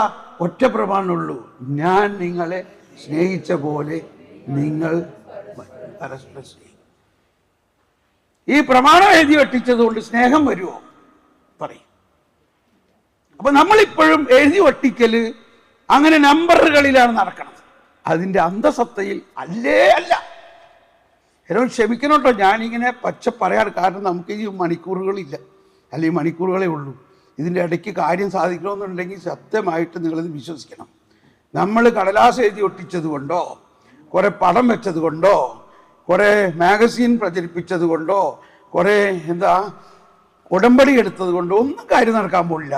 ഒറ്റ കാര്യം, കർത്താവ് ഈശോ പറഞ്ഞ ഒറ്റ കാര്യം നിങ്ങൾ അനുസരിക്കുന്നുണ്ടോ? എന്താണ്?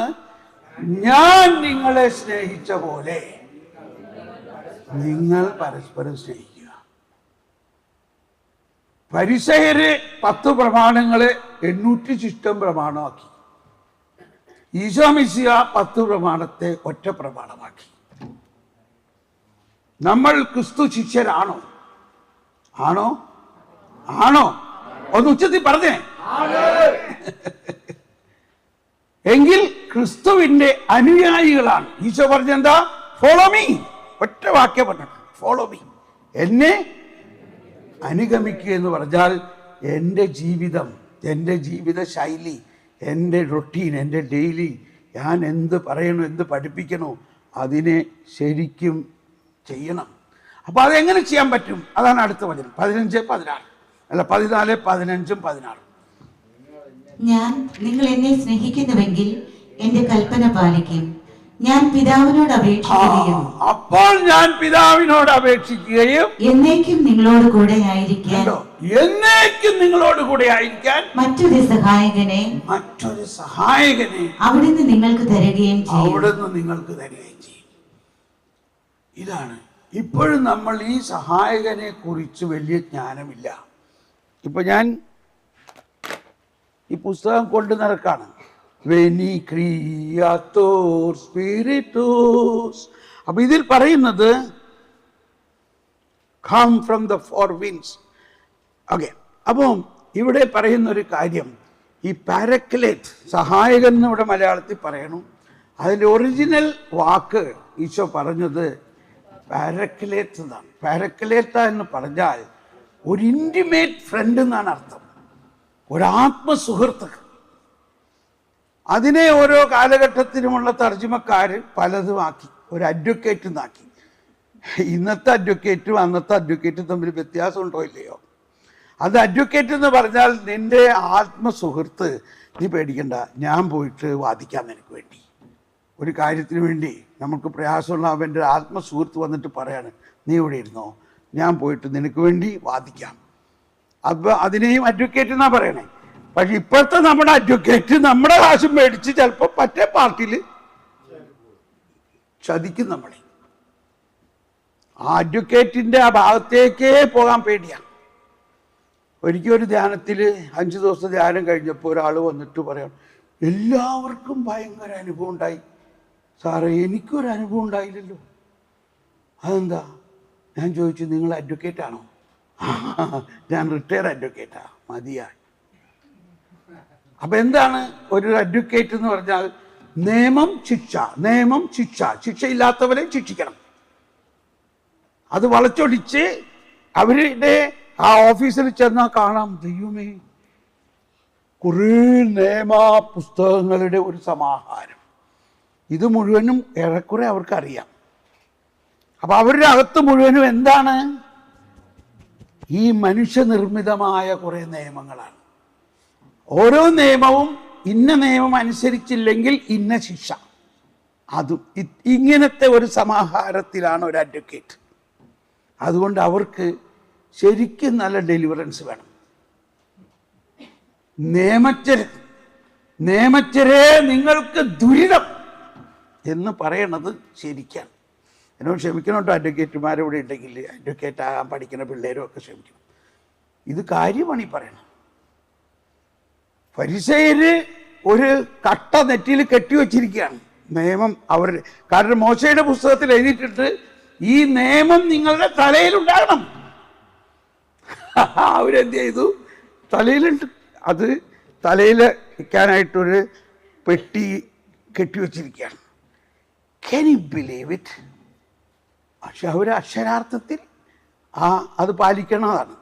ഈ നിയമം നിങ്ങളുടെ തലയിലുണ്ടായിരിക്കണം, ഇത് നിങ്ങളുടെ നെഞ്ചിലുണ്ടായിരിക്കണം, ഇത് നിങ്ങളുടെ കയ്യിലുണ്ടായിരിക്കണം. അപ്പം ഈ പെട്ടിയിൽ കെട്ടിയിട്ട് അതിൻ്റെ നാട ഇങ്ങനെ എടുത്ത് അത് ഇങ്ങനെ കയ്യിൽ തെറ്റി, അതുമൊക്കെ വചനം എഴുതിയിട്ടുണ്ട്.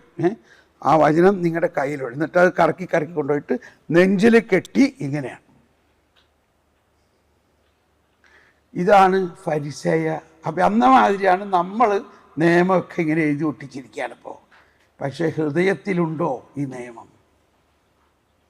അത് നിങ്ങൾക്കിത് വിശ്വസിക്കാൻ പറ്റുമോ? നിങ്ങൾ ഫ്ലൈറ്റിലൊക്കെ യാത്ര ചെയ്യുമ്പോൾ അല്ലെങ്കിൽ വിശുദ്ധ നാടിൽ പോകുമ്പോൾ കാണാമല്ലോ ഫരിസേയർ. നമ്മളിപ്പോൾ അവരെ കളിയാക്കൊന്നുമല്ല, അവർ വാസ്തവത്തിൽ നിയമത്തെ അതുപോലെ അല്ലെങ്കിൽ വചനത്തെ അതുപോലെ ബഹുമാനിക്കുന്നു.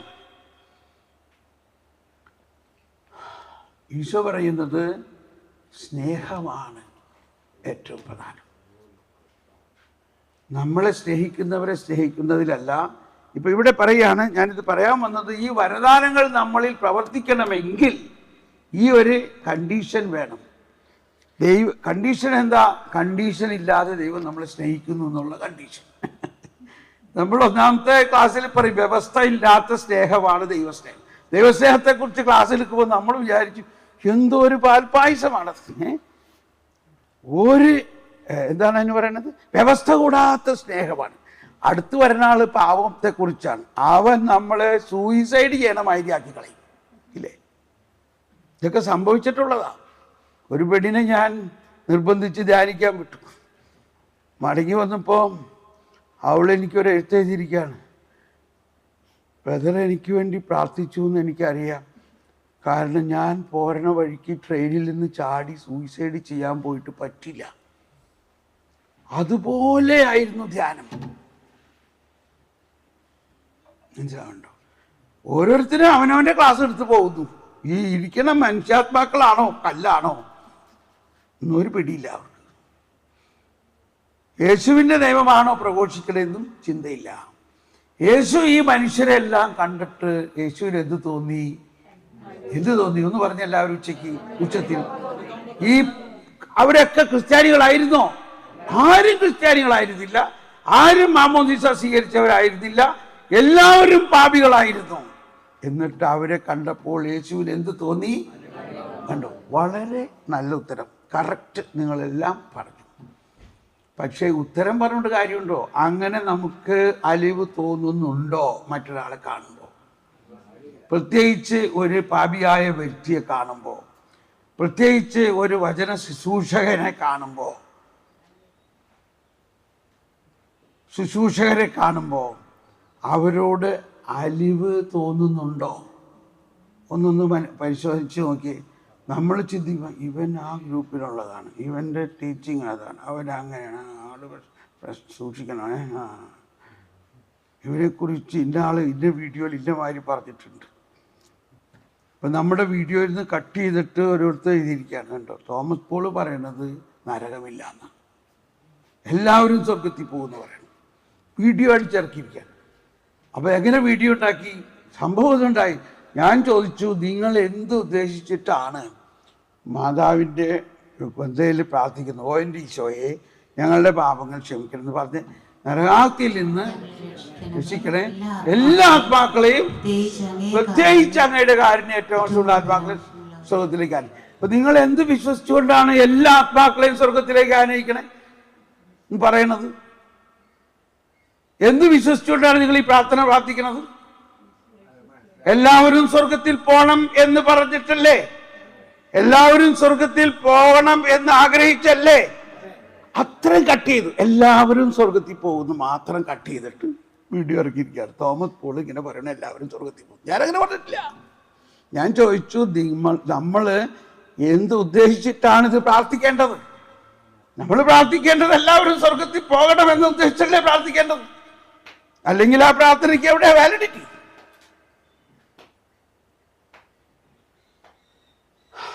എന്നിട്ട് ഇപ്പോഴും കഴിഞ്ഞ 2-3 മാസം മുമ്പ് ഞാൻ അമേരിക്ക ചെന്നപ്പോൾ ഇയാളല്ലേ പറഞ്ഞത് എല്ലാവരും സ്വർഗത്തിൽ പോകുമെന്ന് പറഞ്ഞത്? ആ വീഡിയോ എല്ലാവരും കേട്ടിട്ടുണ്ട്. എന്നാൽ അതിൻ്റെ സത്യാവസ്ഥ ആർക്കും മനസ്സിലായിട്ടില്ല. ഇത്രയൊക്കെ എത്തിയിട്ടുള്ളൂ. നമ്മൾ എല്ലാ ധ്യാനവും കൂടെ ഉണ്ട്. അപ്പോൾ ഒരു ചേച്ചിയോട് ഞാൻ പറഞ്ഞു, ഈശോ പറഞ്ഞ വാക്കും ബൈബിളിലെ മറ്റേ വാക്കുകളും തമ്മിൽ വ്യത്യാസമുണ്ട്. അപ്പൊ അത് ഈശോ പറഞ്ഞല്ലേ? അല്ല, അത് ദൈവവചനമല്ലേ? ദൈവവചനമാണ്, പക്ഷെ അത് ഈശോ പറഞ്ഞതല്ല. അപ്പൊ എന്താ വ്യത്യാസം? വ്യത്യാസം അത് തന്നെ. ഈശോ പറഞ്ഞ വാക്ക് പൂർണ്ണമായ വചനവും, ഈശോ തന്നെ ദൈവമാണ്, വചനമാണ്, പിതാവിനും പുത്രനും, പിതാവിനോടും പുത്രനോടും സമനായവരാണ്. ആ ഈശോ പറഞ്ഞ വാക്കും ബൈബിളിലെ മറ്റേ വാക്കുകളും വ്യത്യാസമുണ്ട്. അതുകൊണ്ടാണ് കുർബാനയിൽ വൈദികൻ ബൈബിൾ മുഴുവനല്ല കൊണ്ടുവരുന്നത്, സുവിശേഷമാണ് കൊണ്ടുവരുന്നത്. കാറ്റഗിസത്തിൽ ഒരു സ്ഥലത്ത് അത് എഴുതിയിട്ടുണ്ട് താനും. എവിടെയാണ്? 127 തോന്നുന്നു. 127 ഞാൻ എന്ത് കർത്താവ് ചെയ്യണേ, ഞാൻ ഉടനെ തന്നെ വർക്ക്ഷോപ്പ് നടത്തണമെന്ന് പറഞ്ഞിട്ട് എന്നെ ഇതിലെ കൂടെ ഓടിക്കാണ്. കാര്യം ഉണ്ടാവുമായിരിക്കും അല്ലേ? ഇതുണ്ട് 127. 4 സുവിശേഷങ്ങൾക്കും സഭയിൽ അനന്യമായ സ്ഥാനമാണുള്ളത്. 4 സുവിശേഷങ്ങൾക്ക്. മുഴുവൻ ബൈബിളല്ല, മുഴുവൻ ബൈബിളും സുവിശേഷമല്ല. അതെന്താ അങ്ങനെ പറയുന്നത്? അപ്പോൾ അതാണ് ഈ സുവിശേഷവും ബൈബിളിലെ മറ്റ് ഭാഗങ്ങളും തമ്മിൽ വ്യത്യാസമുണ്ട്. അത് ചിലവർക്ക് ഇപ്പോൾ ഒരു അറിവായിട്ടുണ്ടല്ലേ. 127 ശ്രദ്ധിച്ച് വായിക്കുക. 4 സുവിശേഷങ്ങൾക്കും സഭയിൽ അനന്യമായ സ്ഥാനമാണുള്ളത്. ആരാധനാക്രമം, സുവിശേഷങ്ങൾക്ക് നൽകുന്ന ആദരവും. സുവിശേഷം എന്ന് പറഞ്ഞാൽ മത്തായി, മർക്കോസ്, ലൂക്ക, യോഹന്നാൻ, അവരുടെ രചിക്കപ്പെട്ട യേശുക്രിസ്തുവിനെ കുറിച്ചുള്ള സുവിശേഷം. അതാണ് സുവിശേഷത്തോട്. ബൈബിള് മുഴുവനും അല്ല. ആരാധനാക്രമത്തിൽ ഇവിടെ ഉണ്ടോ സുവിശേഷം? ഇവിടെ നമ്മൾക്ക് ഇപ്പൊ 2 ആരാധനാക്രമത്തിലും ഓരോ ദിവസവും വായിക്കേണ്ടത് പ്രത്യേകിച്ച് എഴുതിയിരിക്കുന്ന ഗ്രന്ഥമാണ്.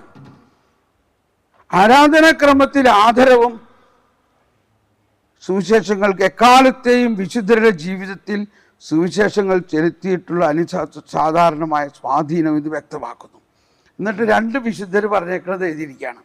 സുവിശേഷ വാക്യങ്ങളെക്കാൾ മഹത്തരമോ ശ്രേഷ്ഠമോ അമൂല്യമോ ഉജ്ജ്വലമോ ആയ വേറൊരു പ്രബോധനവുമില്ല. ഇത് നിങ്ങളുടെ വിശ്വാസം വളരണമെങ്കിൽ ഇത് വളരെ പ്രധാന ഒരു കാര്യമാണ്. സഭയുടെ സ്ഥായിയായ പ്രബോധനമാണ്. സുവിശേഷവാക്യങ്ങളെക്കാൾ, എല്ലാവരും പറഞ്ഞേ, സുവിശേഷവാക്യങ്ങളെക്കാൾ മഹത്തരമോ ശ്രേഷ്ഠമോ അമൂല്യമോ ഉജ്ജ്വലമോ ആയ വേറൊരു പ്രബോധനവുമില്ല. നമ്മുടെ നാഥനും ഗുരുവുമായ ക്രിസ്തു തന്റെ വാക്കുകളിലൂടെ നമ്മെ പഠിപ്പിക്കുകയും പ്രവൃത്തികളിലൂടെ നിറവേറ്റുകയും ചെയ്ത കാര്യങ്ങൾ കാണുവിൻ, സ്വീകരിക്കുവിൻ. ഇത് കസേരിയ ദ യങ്ങർ എന്ന് പറഞ്ഞ ഒരു വിശുദ്ധയാണ്. ഇനി കൊച്ചുത്രേസ്യ പുണ്യവതിയുടെ എൻ്റെ പ്രാർത്ഥനയുടെ നിമിഷങ്ങളിൽ സുവിശേഷത്തെക്കുറിച്ചാണ് എല്ലാറ്റിലും ഉപരിയായി ഞാൻ ചിന്തിക്കുന്നത്. എൻ്റെ പാവപ്പെട്ട ആത്മാവിന് ആവശ്യമായതെല്ലാം ഞാൻ അതിൽ കണ്ടെത്തുന്നു. അതിൽ ഞാൻ എപ്പോഴും പുതിയ പ്രകാശകിരണങ്ങളും മറഞ്ഞിരിക്കുന്നവയും നിഗൂഢങ്ങളായ അർത്ഥങ്ങളും കണ്ടുപിടിക്കുന്നു. ഇതിപ്പോൾ ഞാൻ പറയുമ്പോൾ എൻ്റെ അകത്ത് വരുന്ന നിങ്ങൾക്കുണ്ടാകേണ്ട മറ്റൊരു ഉൾക്കാഴ്ച. ഇപ്പോൾ ഞാൻ ഒരുപാട് പേര് എനിക്ക് മെസ്സേജുകൾ അയക്കാറുണ്ട്.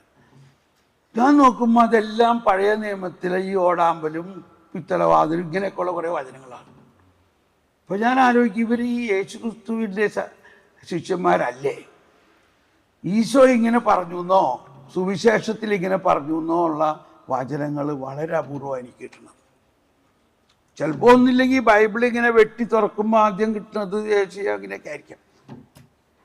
അപ്പോൾ എനിക്കിപ്പോൾ മനസ്സിലാവുന്നുണ്ട് അതിൻ്റെ അകത്ത് പുതിയ നിയമം ഒളിഞ്ഞിരിപ്പുണ്ട്. പക്ഷെ നിങ്ങൾ ഏത് കൂട്ടരാ? നിങ്ങളിപ്പോഴും പഴയ നിയമത്തിലാണോ? ഞാൻ പറഞ്ഞില്ലേ, കഴിഞ്ഞ ധ്യാനത്തിൽ ഒരു പാട്ട് നന്നായിട്ട് പാടി. എന്തായിരുന്നു പാട്ട്? These are the days of Elijah. ഭയങ്കര പവർഫുൾ പാട്ടാണത്.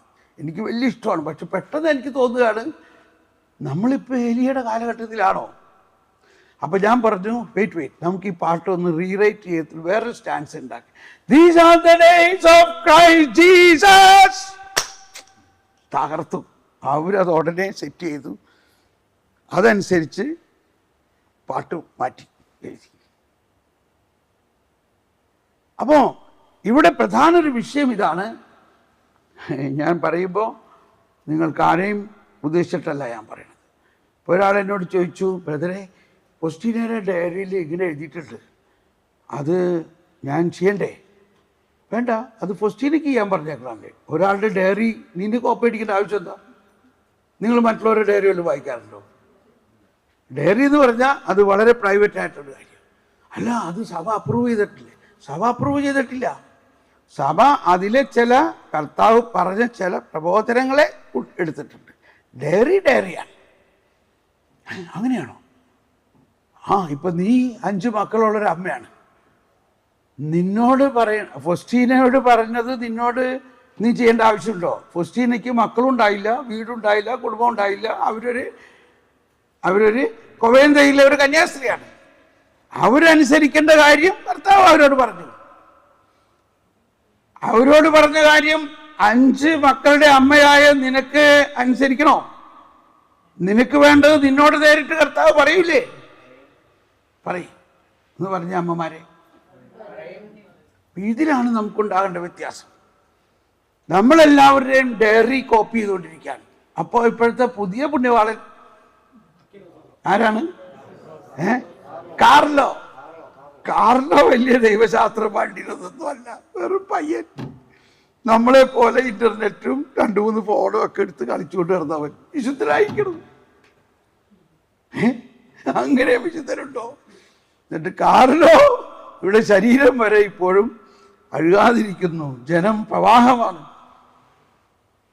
കാർലോ ഈ കാലഘട്ടത്തിൽ ആവശ്യമുള്ള യുവാക്കളുടെ ഏറ്റവും വലിയൊരു ഹരമാണ്. നമ്മളും കാർലോയെ പോലെ ആകണം. കാർലോ പറയണ ഒരു പ്രധാന കാര്യം മാർപ്പാപ്പ എടുത്ത് എഴുതിയിരിക്കുകയാണ്, നിങ്ങൾ ഫോട്ടോ കോപ്പി അടിക്കരുത്. നിങ്ങളെ ഫോട്ടോ കോപ്പിയായി മാറരുത്. നിങ്ങൾ ഒറിജിനലായിരിക്കണം. അതായത് നമ്മൾ ഓരോരുത്തരിലും ഒറിജിനലായ ചില വരങ്ങൾ തന്നിട്ടുണ്ട്. അത് കാണാത്തതിൻ്റെ കാരണം നമ്മൾ മറ്റ് പുണ്യവതിമാരെയും പുണ്യവാളന്മാരെയും കോപ്പി അടിക്കാൻ. ഇത് ഈ പുണ്യവാളൻ എഴുതിയേക്കണതാ. അപ്പൊ ഇത് പുണ്യാളൻ അവിടേക്ക് മുമ്പ് മാർപ്പാപ്പ ഫ്രാൻസിസ് മാർപ്പാപ്പയുടെ ക്രിസ്തുസ് വിവിധത്തിൽ 106-ാമത്തെ പാരഗ്രാഫ് എടുത്ത് വായിക്കണം നമ്മൾ. അപ്പോൾ കരുണ ഫുസ്റ്റീനറി ഡയറി അത് വായിച്ചുകൊണ്ടിരിക്കണം. എന്നാൽ അതാണോ സുവിശേഷമാണോ? ഏതാ ഇമ്പോർട്ടൻ്റ്? പറയും. വേറെ ഒന്ന് മരിയ വാൾത്തോൾത്തയുടെ കുറേ പുസ്തകങ്ങൾ, അതും ഇതുപോലെ ഡയറി മാരിയാണ്. അത് സഭ അപ്രൂവ് ചെയ്തിട്ടേ ഇല്ല. പക്ഷെ നോക്കുമ്പോൾ അതിൻ്റെ പിന്നിൽ അതിൻ്റെ മുമ്പിൽ കുറേ ബിഷപ്പുമാരുടെ എംപിരിമാത്തൂറൊക്കെ ഉണ്ട്. അത് ഓരോരുത്തർ കെട്ടുകണക്കിന് മേടിച്ചു വെച്ച് വായിക്കാൻ. എനിക്ക് ഓരോരുത്തർ കൊണ്ടുവരും. എന്നോട് കർത്താവ് പറഞ്ഞു നീ അത് വായിക്കുക ചെയ്യരുത്. ദൈവാധീനത്തിന് ഞാനത് വായിച്ചിട്ടില്ല. ബ്രദർ വായിച്ചിട്ടില്ലേ? അയ്യോ അത് വായിക്കണ്ടാണ്. നോക്ക്, കർത്താവ് പറയാണ് നീ അത് വായിക്കണ്ട. ഞാൻ എന്ത് വായിക്കണം? ഞാൻ കത്തോലിക്ക സഭയുടെ മതബോധനം വായിക്കണം. അതുകൊണ്ട് ഞാനത് പഠിപ്പിക്കണം. നിങ്ങൾ പറഞ്ഞോ എന്ത് കാര്യം ചോദിക്കാൻ ഞാൻ ഉടനെ നമ്പർ സഹിതം ഇപ്പോൾ വിളിച്ച് പറയാം. ഇത് മുഴുവൻ എനിക്ക് ഏതാണ്ട് ബൈ ഹാർട്ട് പോലെയാണ്. ഈ പുസ്തകം നിങ്ങളൊന്ന് കയ്യിലെടുത്ത് നോക്ക്. നിങ്ങളുടെ പുസ്തകം എങ്ങനെ ഇരിക്കും, എൻ്റെ പുസ്തകം എങ്ങനെ ഇരിക്കും നോക്ക്. എൻ്റെ പുസ്തകം കണ്ടോ? എൻ്റെ പുസ്തകം കണ്ടിട്ട് എന്താ തോന്നണേ? നിങ്ങളുടെ പുസ്തകം ഇപ്പോഴും ടിപ്പ് ടോപ്പിലിരിക്കണ്ടാവും. കാരണം നിങ്ങളത് തുറന്നിട്ടില്ല. എൻ്റെ പുസ്തകം ഞാൻ തമാശ പറഞ്ഞാൽ ഇവിടെ വയ്ക്കാം. നിങ്ങളിത് എടുത്തൊന്ന് കയ്യിലെടുക്കുന്നു, എന്നിട്ടൊന്ന് ഉമ്മ വയ്ക്കണം. ഇതിനകത്ത് ഞാൻ അടിവര ഇട്ടേക്കണത്, ഇതെങ്ങനെ വരച്ചേക്കണത്, എങ്ങനെ പഠിച്ചേക്കണത് ഒന്ന് നോക്ക്. ഇതാണ് നമ്മൾ പഠിക്കേണ്ടത്. അപ്പം ഇതെല്ലാം ഞാൻ പറയണത് നമ്മൾ പെട്ടെന്ന് അങ്ങ് വളരാൻ പറ്റില്ല. വളരണത് പ്രബോധനത്തിലും പരിശുദ്ധാത്മാവിലും ഈശോയുടെ ഹൃദയത്തിലും നമ്മൾ ആഴമായി ഇരിക്കണം. അതിൻ്റെ പ്രധാന കാര്യങ്ങളാണ് ഞാൻ പറഞ്ഞത്. എനിക്ക് എൻ്റെ ആദ്യം ഉണ്ടായ ഇംഗ്ലീഷ് ബൈബിളിൽ ഈ 14-ാം അധ്യായത്തിൻ്റെ ഓരോ വാക്കുകളിലും വട്ടുവിട്ട് അടിവരയിട്ട് കളർ ചെയ്ത് ആ പേജ് തന്നെ ദ്രവിച്ചു. 14-ാം അധ്യായം. ഇപ്പം എൻ്റെ അടുത്ത് സുവിശേഷ പ്രഘോഷകർ വരുമ്പോൾ അവരെത്രത്തോളം വചനത്തിൽ വളർന്നിട്ടുണ്ടെന്ന് അറിയാൻ ഞാൻ ചോദിക്കുന്നില്ല, ബൈബിളൊന്ന് കാണട്ടെ എന്ന് പറയും. എന്നിട്ട് ഞാൻ അതിനകത്ത് 14-ാം അധ്യായം എടുത്ത് നോക്കും. അതിനകത്തൊന്നും അടിവര ഇട്ടിട്ടില്ലെങ്കിൽ അതിൻ്റെ അർത്ഥം ഇങ്ങനൊരു വചനം കാര്യമായിട്ട് പഠിച്ചിട്ടില്ല. ചിലരുടെ ബൈബിള് കാണുമ്പോൾ അതിൽ കളറും അതിൻ്റെ സൈഡിൽ എഴുതിയേക്കണു, പല കളറിൽ എഴുതിയേക്കണു. ഒന്ന് കാണേണ്ടതാണ്. നിങ്ങളൊന്ന് തുറന്ന് നോക്കിയേ നിങ്ങളുടെ ബൈബിളിൽ യോഹന്നാൻ 14-ാം അധ്യായത്തിൻ്റെ അവസ്ഥ എന്താണെന്ന്. ഇതൊക്കെ ചില പ്രാക്ടിക്കൽ ടെക്നിക്കുകളാണ്. യോഹന്നാൻ 14-ാം അധ്യായ പേജ് തുറന്നിട്ട് അതിനകത്ത് നിങ്ങൾ എന്തെല്ലാം വചനങ്ങൾ അടിവര ഇട്ടിട്ടുണ്ട്, കളർ ചെയ്തിട്ടുണ്ട്, എന്താണ് മാർജിനിൽ കമൻ്റ് ചെയ്തിട്ടുണ്ട്, അങ്ങനെ വല്ലതൊക്കെ ഉണ്ടോ? എത്ര പേരുടെ ബൈബിളിൽ അങ്ങനെ ഉണ്ട്? ഒന്ന് കൈ പൊക്കിയേ. O praise the Lord. കൈയടിച്ച് നന്ദി പറയാം. You are not far from the kingdom of God. Okay, അപ്പോൾ നമ്മൾ ഇനി അടുത്ത വർക്ക്ഷോപ്പിലേക്ക് പോകുമ്പോൾ ഈ 2-3 കാര്യം, ഒന്ന്, ഞാൻ നിങ്ങളോട് പറയുന്ന വാക്കുകൾ ഞാൻ സ്വമേധയാ പറയുന്നതല്ല, എന്നിൽ വസിക്കുന്ന പിതാവ് തന്റെ പ്രവൃത്തി ചെയ്യുക. ഇപ്പൊ കുറച്ചു ദിവസം മുമ്പ് നമ്മുടെ ടീമിലുണ്ടായ ഒരാൾ പറഞ്ഞു, ബ്രദറെ മാൾട്ടയുടെ ഫ്ലാഗ് കാണുന്നു, ബ്രദർ മാൾട്ടയിൽ പോവും. പ്രവചനം. അപ്പൊ ഞാൻ എന്ത് വിശ്വസിക്കണം? ഞാൻ പോവും എന്ന് വിശ്വസിക്കില്ലേ? അങ്ങനെയാണ് സംഭവിക്കുന്നത്. അപ്പൊ ഞാൻ മാൾട്ടയിൽ പോകാൻ വേണ്ടി കർത്താവ് ഇപ്പോഴേ തന്നെ പ്രവചിച്ചിരിക്കുന്നു. ഇതിപ്പോ 1 വർഷമായി. കഴിഞ്ഞ ആഴ്ച ഞാൻ മലേഷ്യയിലുണ്ടായിരുന്നപ്പോൾ അവിടുത്തെ ഒരു ഫ്രാൻസിസ്കൻ മൊണാസ്ട്രിയിലായിരുന്നു. അപ്പോൾ അച്ഛൻ എന്നോട് കുറേ ഭയങ്കര ഇഷ്ടമായി. ഞാൻ പറഞ്ഞല്ലോ, അങ്ങനെ സംസാരിച്ചുകൊണ്ടിരുന്നപ്പോൾ അച്ഛൻ പറയാണ്, ബ്രദർ യൂറോപ്പിലല്ലേ, എനിക്ക് യൂറോപ്പിൽ ഒരുപാട് രാജ്യങ്ങളിൽ പരിചയമുണ്ട്, ബ്രദറിനെ അവിടെ ഒന്ന് കൊണ്ടുപോയാലോ? നമ്മൾ തീർച്ചയായിട്ടും. ഏത് രാജ്യത്തിലാണ്? മാൾട്ടയിൽ. അപ്പോൾ പറഞ്ഞു, കർത്താവ് നമ്മളോട് പറഞ്ഞിട്ടുണ്ട് മാൾട്ടയിൽ പോകും. അതെയോ? ഞാൻ അവിടെ 1 വർഷത്തിൽ കൂടുതൽ അവിടെ ഉണ്ടായിരുന്നു. അവിടെ എനിക്ക് ഒരുപാട് പേര്, ഞാൻ ഓൾറെഡി അവരെ കോണ്ടാക്ട് ചെയ്തിട്ട് ബ്രദറിൻ്റെ ഒരു ധ്യാനം നടത്താൻ ഞാനിപ്പോൾ അറേഞ്ച് ചെയ്യാം ഉണ്ടോ. അപ്പം ഇങ്ങനെയാണ് പ്രവചനങ്ങൾ പൂർത്തിയാകണത്. അത് പൂർത്തിയാകും ആരിലൂടെയെങ്കിലും. നമ്മൾ ധൃതിയൊന്നും പിടിക്കണ്ട, പ്രവചിക്കണം. പ്രവചിക്കുമ്പോൾ ഈ സഭയിൽ, ഈ ലോകത്തിൽ വലിയ കാര്യങ്ങൾ നടക്കേണ്ടത് പ്രവചനത്തിലൂടെയാണ്. വലിയ കാര്യങ്ങൾ. ഇപ്പോ എന്തോരം വലിയ കാര്യങ്ങൾ. ഇപ്പോൾ ഈ പറയുന്ന കറ്റേന അവരയുടെ കാര്യം പറഞ്ഞില്ലേ, ഇതൊരു പ്രവചനമാണ്. എന്നിലൂടെ അത് ചെയ്യണമെന്ന് പറഞ്ഞു. അപ്പം അത് ഞാൻ ഒറ്റയ്ക്ക് പറ്റില്ല, അതിന് സഹായിക്കാൻ പല ആൾക്കാരെയും കർത്താവ് കൊണ്ടുവരും എന്ന പോലെ ഒരു പ്രവചനമായിരുന്നു, നീ സുവിശേഷത്തിലെ അത്ഭുതങ്ങളുടെ ഫിലിം ഉണ്ടാക്കണം. ഞാൻ പറഞ്ഞു, ദൈവമേ, എനിക്ക് സിനിമാറ്റോഗ്രാഫി ഒന്നും അറിഞ്ഞൂട. അതിനുശേഷം 10 വർഷം കഴിഞ്ഞപ്പോഴാണ് ഈ ടെക്നോളജി, അനിമേഷൻ ടെക്നോളജി മനസ്സിലായത്. അതിലൂടെ ഇതെല്ലാം ചെയ്യാൻ പറ്റുമെന്നും. എന്തിനു പറയണു, ഇപ്പോൾ ഒരു 20 വർഷത്തോളമായി നമ്മളത് ചെയ്തുകൊണ്ടിരിക്കുന്നത്. 20 വർഷം. ലോകത്തിൽ വേറെ ആരെങ്കിലും ഈ സുവിശേഷത്തിലെ മുഴുവൻ അത്ഭുതങ്ങളുടെയും ഇതുപോലെ അനിമേഷൻ ഉണ്ടാക്കിയിട്ടുണ്ടോ? ഇല്ല. ജീസസ് വണ്ടർ അനിമേഷൻ നിങ്ങളൊന്ന് അടിച്ചു നോക്ക്. ജീസസ് വണ്ടർ നിങ്ങൾ കാണണം. അതിൽ ഒരുപാട് കാര്യങ്ങൾ കർത്താവ് ഈ പ്രവചനത്തിലൂടെയും ദർശനത്തിലൂടെയും എനിക്ക് പറഞ്ഞു തന്ന് എഴുതിച്ചിട്ടുള്ള കാര്യങ്ങളാണ്. അതിൻ്റെ സ്ക്രിപ്റ്റ് മുഴുവനും. ഒരിക്കൽ ഞാനൊരു പ്രാർത്ഥിക്കുമ്പോൾ ഒരു ദർശനം കാണുകയാണ്. ഒരു മരത്തിൻ്റെ പുറകിൽ ഒരാൾ ഒളിച്ചിരിക്കണം. അപ്പോൾ ഞാൻ ആലോചിച്ചോ, അതെന്താണ്? അപ്പോൾ അവിടെ വേറെ 2-3 പേരൊന്നും സംസാരിക്കണം. അതിൻ്റെ അപ്പുറത്ത് സംസാരിക്കുന്നവർ പറയാണ്, അവർ ഫരിസേയരാണ്. അവർ പറയാണ്, ഇവൻ ശരിക്കും മിശിഹായാകാനാണ് സാധ്യത. അപ്പോൾ ഒരാൾ മിശിഹായാണെങ്കിൽ ഇവനെ മിശിഹ പീഡിപ്പിക്കപ്പെടും. അപ്പം അതിൻ്റെ അർത്ഥം ഇവനെ അവർ കൊല്ലും. അതെ, അവർ കൊല്ലും. ഇവർക്കങ്ങ് സഹിക്കാൻ പറ്റില്ല. അപ്പം ഈ പെണ്ണ്, ഈ മരത്തിൻ്റെ പുറകിൽ നിന്നൊരു പെണ്ണ് വന്നിട്ട് പെട്ടെന്ന് വന്നിട്ട് പറയാണ്, അതെ, അവൻ മിശിഹായാണ്. നീ ആരാ? നിങ്ങൾ പറയണതെല്ലാം ഞാൻ കേട്ടു. ഇവർ രഹസ്യമായിട്ട് ചർച്ച ചെയ്യാൻ. നിങ്ങൾ പറയണതെല്ലാം ഞാൻ കേട്ടു. നീ ആരാ? ഞാൻ സമരിയാക്കാരി.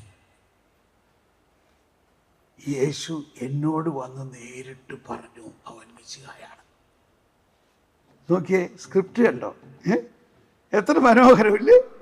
എന്ത് നല്ല അവതരണം! ഓ, എനിക്ക് കോരിത്തരിക്കുക. അപ്പോൾ ദൈവത്തിൻ്റെ, ഞാനിത് പറയണത്, പുതിയ കാര്യങ്ങൾ നമ്മളിലൂടെ, പുതിയ കാര്യങ്ങൾ നമ്മളിപ്പോഴും കോപ്പി അടിച്ചുകൊണ്ടിരിക്കുകയാണ്. ഒരു മൈക്കും 4 ആളെ കിട്ടിയ വചനം പ്രഘോഷിക്കാൻ തുടങ്ങി. നമ്മൾ ആരെയില്ലാണ്ട് ഒറ്റയ്ക്ക് ഇരുന്നിട്ട് എന്തെങ്കിലും ചെയ്യാൻ പറ്റുമെന്നൊന്ന് നോക്കിയേ. എന്താണ് പുതിയ കാര്യങ്ങൾ? ഏതാണ് അത്? മുള പൊട്ടുന്നതിന് മുമ്പ് ഞാൻ നിങ്ങളോട് പറയണു. 42 യെശയ്യാ 42:9. അത് വായിച്ചേ. ഇതാ ഞാൻ പുതിയ കാര്യങ്ങൾ ചെയ്യുന്നു. മുള പൊട്ടുന്നതിന് മുമ്പ് തന്നെ ഞാൻ അവയെ കുറിച്ച്. അതാണ് പ്രവചനം. പ്രവചനം എന്ന് പറയുന്നത്, ഒരു കാര്യം കർത്താവ് ചെയ്യണമെങ്കിൽ അതിൻ്റെ വിത്ത് ആയിട്ട് ആദ്യം അത് പാകി അതിന് മുള പൊട്ടിക്കണം, പിന്നെ അത് സംഭവിക്കും. അപ്പൊ ഈ പ്രപഞ്ചത്തിൽ എന്തെങ്കിലും കാര്യങ്ങൾ പുതിയതായിട്ട് നടക്കണമെങ്കിൽ ആദ്യം അതിനു വേണ്ടി ഒരു പ്രവചനം ഉണ്ടാകണം. മനുഷ്യാവതാരം തന്നെ ഈശോ പറയാണ്, എൻ്റെ മനുഷ്യാവതാരവും എൻ്റെ പീഡാസഹനവും മരണവും എല്ലാം പ്രവചനത്തിലൂടെ അല്ലേ ഉണ്ടായത്. എന്നിട്ട് നിങ്ങൾ എന്തുകൊണ്ട് പ്രവചിക്കുന്നില്ല? സങ്കീർത്തനം 2:7 അത് പാട്. 2:7 സങ്കീർത്തനം 2:7 ഈശോയുടെ മനുഷ്യാവതാരത്തെക്കുറിച്ചുള്ള പ്രവചനമാണത്. 2:7 കർത്താവിൻ്റെ കൽപ്പന ഞാൻ വിളംബരം ചെയ്യും. കർത്താവിൻ്റെ കൽപ്പന ഞാൻ വിളംബരം ചെയ്യും. അവിടുന്ന് എന്നോട് അരുളി ചെയ്തു, നീ എൻ്റെ പുത്രനാണ്, ഇന്നു ഞാൻ നിനക്ക് ജന്മം നൽകി. എന്നോടു ചോദിച്ചു കൊള്ളുക, ഞാൻ നിനക്കു ജനതകളെ അവകാശമായി തരും. ഭൂമിയുടെ അതിരുകൾ നിനക്ക് അധീനമാകും. ഇരുമ്പുദണ്ടുകൊണ്ടു നീ അവരെ തകർക്കും, മൺപാത്രത്തെ എന്ന പോലെ നീ അവരെ അടിച്ചുടയ്ക്കും. രാജാക്കന്മാരെ വിവേകമുള്ളവരായിരിക്കുവിൻ. ഓക്കെ, അപ്പൊ ഇത് ഈശോയുടെ മനുഷ്യാവതാരത്തെക്കുറിച്ചുള്ള പ്രവചനമാണ്. അപ്പൊ ഇങ്ങനെ ഈ പ്രപഞ്ചത്തിൽ എന്തെല്ലാം സംഭവിച്ചിട്ടുണ്ടോ അതിനു മുൻപെല്ലാം പ്രവചനം ഉണ്ടായിട്ടുണ്ട്. അപ്പോൾ ഇപ്പോൾ നമ്മൾ ഈ സെഷനിൽ വീണ്ടും പ്രാർത്ഥിക്കാൻ പോകുന്നത് പ്രവചനവരത്തിൻ്റെ അഭിഷേകത്തിനാണ്. അപ്പോൾ ഈ പ്രവാചകന്മാരുടെ കാര്യങ്ങളൊക്കെ നമ്മൾ കഴിഞ്ഞ ക്ലാസ്സിലൊക്കെ പറഞ്ഞിട്ടുള്ളതാണ്, ഞാൻ അതിനെക്കുറിച്ച് പറയുന്നില്ല. പക്ഷെ ഒറ്റ കാര്യം നിങ്ങൾ നോക്കണം, അത്യുന്നത പ്രവാചകനായ യേശു ക്രിസ്തു തന്നെ നമ്മളിൽ ഉണ്ടെന്നും ആ പ്രവാചകന്റെ ആത്മാവാണ് നമ്മളിലൂടെ സംസാരിക്കുന്നത്. എൻ്റെ മനസ്സിൽ വന്നുകൊണ്ട് ഞാൻ ഇപ്പോൾ പറയേണ്ടെന്ന് അയച്ചിട്ട് പറ്റില്ല, അത് പറയാതിരിക്കാൻ പറ്റില്ല. 292 കാറ്റഗിസത്തിൽ പറയാണ്, ദൈവമാണ് എല്ലാം ചെയ്യണത്. ആര്? ദൈവപിതാവ്. ഒരേ ഒരു ദൈവമേ ഉള്ളൂ. 292 അതിൻ്റെ പകുതി മുതൽ അവിടുന്ന് പിതാവാണ്, ദൈവമാണ്. എല്ലാവരും എന്നെ നോക്കട്ടോ. ദൈവമാണ്, സൃഷ്ടാവാണ്, വിധാതാവാണ്, ക്രമദായകനാണ്. അവിടുന്ന് സ്വയമായിട്ട് സർവ്വതും സൃഷ്ടിച്ചത്. ശ്രദ്ധിക്കണേ, 2 കരങ്ങൾ, അതായത് തൻ്റെ വചനവും വലത് കൈ. എല്ലാവരും വലത് കൈ എടുത്ത് ഇങ്ങനെ എടുക്കുക, ഇങ്ങനെ പിടിക്കുക. തൻ്റെ വചനവും തൻ്റെ വിജ്ഞാനവും ഇടത് കൈ. ഇത് 2 വഴിയാണ് കർത്താവ് എല്ലാം ചെയ്തത്. പുത്രനും വലത് കൈ, പുത്രൻ പരിശുദ്ധാത്മാവും. പുത്രനും പരിശുദ്ധാത്മാവും അവിടുത്തെ കരങ്ങളാണെന്ന് പറയാം. അതായത് പിതാവായ ദൈവത്തിന്റെ രണ്ട് കരങ്ങൾ, വലതുകരം പുത്രൻ, ഇടതുകരം പരിശുദ്ധാത്മാവ്.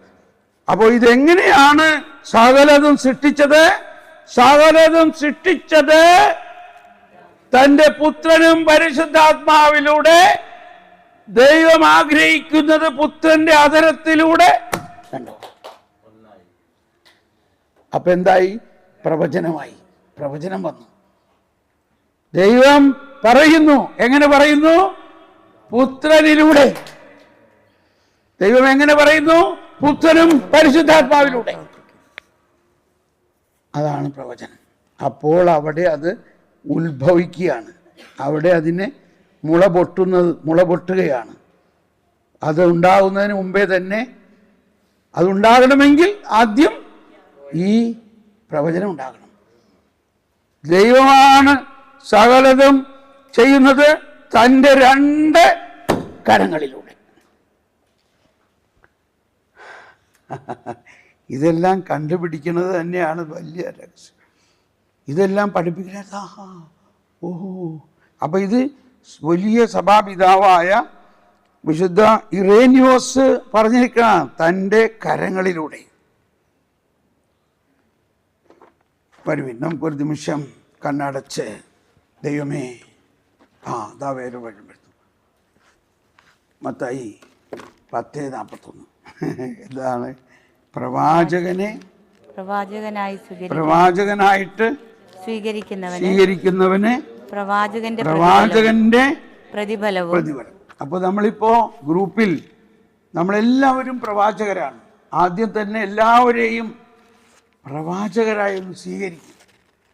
നമ്മുടെ അടുത്തിരിക്കുന്ന ആൾ ആരായാലും പ്രവാചകരാണ്, പ്രവാചകയാണ്. ഇയാൾ പ്രവാചകനോ? നമുക്ക് വിശ്വസിക്കാൻ പറ്റില്ല. പക്ഷേ ഈശോ ഒരു പക്ഷപാതവും കാണിക്കുന്നില്ല, നമ്മളിലുള്ള കുറവുകൾ കാണുന്നില്ല. മത്തായി ചുങ്കക്കാരൻ ചുങ്കസ്ഥലത്തിരിക്കുകയാണ്. ഫരിസേയർ അവൻ്റെ തെറി പറഞ്ഞുകൊണ്ടിരിക്കുകയാണ്. ഇവൻ്റെ വീട്ടിൽ കയറരുത്, അവൻ മഹാപാപിയാണ്. അത് ഞാൻ എൻ്റെ അകത്ത് കിടക്കുന്നത് ഒരു ഹിന്ദി ഡയലോഗായിട്ടാണ്. ഞാൻ ആദ്യകാലങ്ങളിൽ ഹിന്ദിയിൽ സുവിശേഷം മുഴുവൻ ഇങ്ങനെ കേൾക്കുമായിരുന്നു. അങ്ങനെയാണ് എനിക്ക് ഹിന്ദിയിൽ വചനം പ്രഘോഷിക്കാൻ എളുപ്പം സാധിക്കുന്നത്. വചനം റെക്കോർഡഡ് ആയിട്ട് എൻ്റെ അകത്ത് കിടക്കുന്നുണ്ട്. തുമാരെ ഗുരു നാക്കെദാർ ഔർ പാപിയോं के साथ भोजन करते हो. ഇതാണ് അതിൻ്റെ റെക്കോർഡിങ്. നിന്റെ എന്താണ് മലയാളത്തിൽ? അത് നിങ്ങളുടെ ഗുരു പാപികളുടെയും ചുങ്കക്കാരുടെയും കൂടെ ഭക്ഷണം കഴിക്കുന്നു. അപ്പൊ അതിന്റെ റെക്കോർഡിങ്ങിൽ അവരതിന് എമോഷൻ കൊടുത്തിരിക്കുകയാണ്. അങ്ങനെയുള്ള ആ മത്തായിയുടെ വീട്ടിലേക്ക് ഈശോ കടന്നു വന്നിട്ട് പറയാണ്. അപ്പൊ മാർപ്പാപ്പൻ പറയണത്, ഫ്രാൻസിസ് മാർപ്പാപ്പ പറയാണ്, ഈശോ മത്തായിയിൽ എന്ത് കണ്ടു? മത്തായിയിൽ ലോകത്തിലുള്ള എല്ലാവരും കാണുന്നത് അവൻ മഹാപാപിയാണ്, അനേകരെ വഞ്ചിച്ച് ചുങ്കമെടുക്കുന്നു, ഒക്കെ ശരിയാണ്. പക്ഷെ ഈശോ എന്ത് കണ്ടു?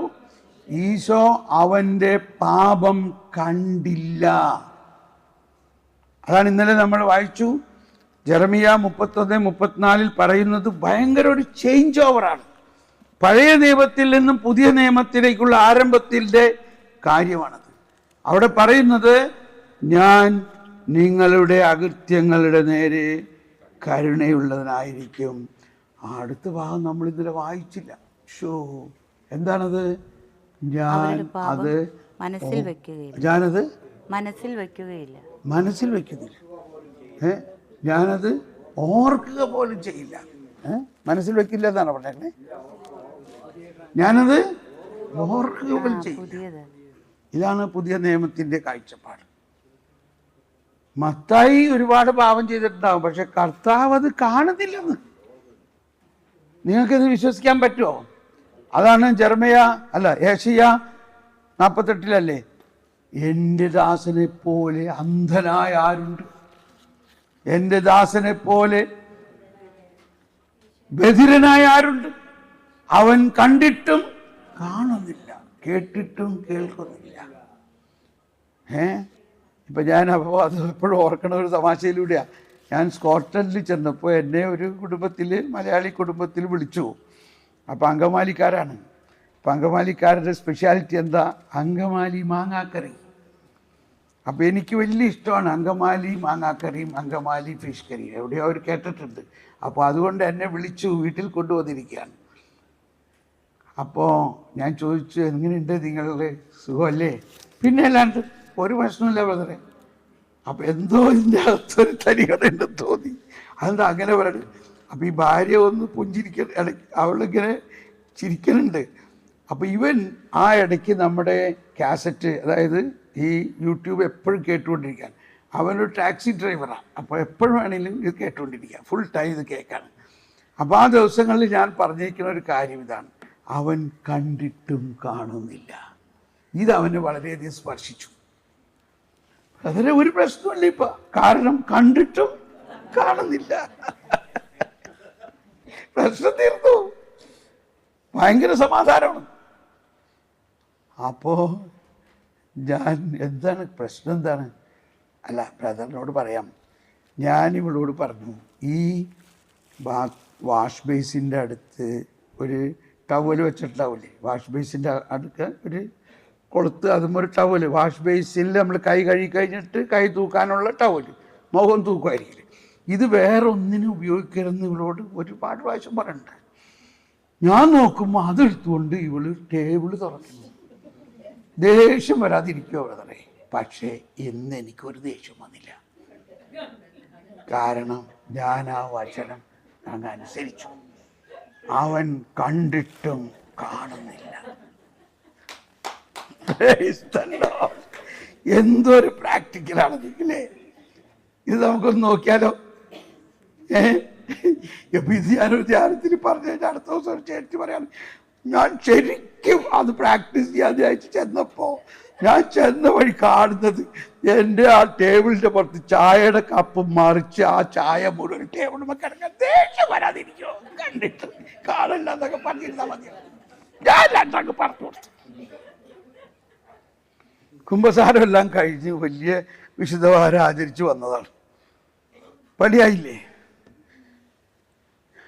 കണ്ടിട്ടും എൻ്റെ ദാസനെ പോലെ, ഇതൊക്കെ വചനമാണ്. എൻ്റെ ദാസനെ പോലെ അന്ധനായിട്ട് ആരുണ്ട്? എൻ്റെ ദാസനെ പോലെ, എവിടെയാണ്? 48 42 ഏഷ്യ 18 അല്ലേ? 42 18. ബധിരരെ കേൾക്കുവിൻ, അന്ധരെ നോക്കിക്കാണുവിൻ. എൻ്റെ ദാസനല്ലാതെ ആരുണ്ട് കുരുടനായി? ഞാൻ അയക്കുന്ന ദൂതനെ പോലെ ബധിരൻ ആരുണ്ട്? എൻ്റെ വിശ്വസ്തനെ പോലെ, കർത്താവിൻ്റെ ദാസനെ പോലെ കുരുടനായി ആരുണ്ട്? അവൻ കണ്ടിട്ടും കാണുന്നില്ല, കേട്ടിട്ടും കേൾക്കുന്നില്ല. ഇത് ഫരിസേയ സ്വഭാവത്തിൻ്റെ നേരെ ഓപ്പോസിറ്റാണ്. ഫരിസേയര് അന്വേഷിച്ച് കണ്ടുപിടിക്കുകയാണ്. 2 സാക്ഷികളുണ്ടെങ്കിൽ ഉടനെ പിടിച്ച് അവനെ കല്ലെറിയുക. മനസ്സിലാവുന്നുണ്ടോ? എന്നാൽ ഈശോ മിശിഹ ഒരാളുടെയും പാപത്തെക്കുറിച്ച് അന്വേഷിക്കുന്നില്ല. എന്തുകൊണ്ടാണ് ഈശോ അന്വേഷിക്കാത്തത് എന്ന് പറഞ്ഞ ആരെങ്കിലും? ഈശോ പാപിയെ സ്നേഹിക്കുന്നു, അതാണ് കരുണ. എന്തുകൊണ്ട്? ഈശോ വന്നിരിക്കുന്നത് എല്ലാവരുടെയും പാപം ഏറ്റെടുക്കാനാണ്. ഇനി അത് അന്വേഷിച്ചിട്ട് അതിൻ്റെ എണ്ണം കുറിക്കേണ്ട ആവശ്യമുണ്ടോ? ഇപ്പം നമ്മൾ ചിലപ്പോൾ കുമ്പസാരത്തിന് നിങ്ങൾ കൃത്യമായിട്ട് അത് എണ്ണി പറയണം. പറഞ്ഞ ദൂഷ്യമൊന്നുമില്ല. അപ്പോൾ അത് നമ്മുടെ എണ്ണലിനനുസരിച്ചിട്ടാണ്. എന്നാൽ മുടിയനായ പുത്രൻ തിരിച്ചു വന്നപ്പോൾ പിതാവ് ചോദിച്ചോ, എടാ ഞാൻ എൻ്റെ അടുക്കൽ നിന്ന് മേടിച്ചുകൊണ്ടുവന്ന പൈസയ്ക്ക് എന്ത് ചെയ്ത് കണക്ക് പറഞ്ഞ? നീ ആരുടെ അടുത്തൊക്കെ പോയി? നീ എത്ര വേച്ചികളുടെ അടുത്ത് പോയി? നീ എങ്ങനെ ചൂത് കളിച്ചോ? എല്ലാം നമ്പർ സഹിതം പറയും. അവരിതൊക്കെ എഴുതി കൊണ്ടുവന്നിരിക്കുകയാണ്. ഒരു പക്ഷേ വിചാരിച്ചോ, അത് പറയാൻ പോണേക്കെന്ന് മുമ്പ് പിതാവ് അവനെ കെട്ടിപ്പിടിച്ച്, എൻ്റെ ചക്കര, എൻ്റെ മോനെ, നീ മടക്കി വന്നല്ലോടാ. കഴിഞ്ഞോ? എന്നിട്ട് പറഞ്ഞു, നിനക്ക് ഞാനിതാ ഒരു പുത്തൻ മോതിരം അണിയിക്കുന്നു. അതായത് നിന്നെ ഞാൻ എൻ്റെ പുത്രനായി സ്വീകരിച്ചിരിക്കുന്നു. നിനക്ക് ഞാൻ പുത്തൻ പുടവണിയിച്ച് നിന്റെ സകല പാപത്തെ ഞാൻ വിശദീകരിച്ചിരിക്കുന്നു. പക്ഷെ ഇനി നീ സൂക്ഷിക്കണം, ഇനിയും നീ ആ വഴിക്ക് പോകാൻ ചാൻസ് ഉണ്ട്. അതുകൊണ്ട് നീ വഴി തെന്നി വീഴാതിരിക്കാൻ ഞാൻ നിനക്ക് പുതിയ പാദരക്ഷകൾ നൽകുന്നു. മനസ്സിലായോ? ഇതാണ്. പക്ഷെ നമ്മൾ പറയും, അവൻ പന്നിക്കുഴിയിൽ കിടന്നപ്പോൾ അവന് സുബോധമുണ്ടായി, അതുകൊണ്ട് നിങ്ങൾ പന്നിക്കുഴിയിൽ വീഴും. ഈ അർത്ഥത്തിലല്ല. അതിനുശേഷം ക്ലൈമാക്സ് അവിടെ ഒന്നല്ല. ക്ലൈമാക്സ് ഇപ്പോഴല്ല. ക്ലൈമാക്സ് ഇത് കഴിഞ്ഞിട്ട് വൈകുന്നേരം ആയപ്പോൾ അപ്പോൾ അവിടെ ഭയങ്കര കൊട്ടും ആഘോഷവും.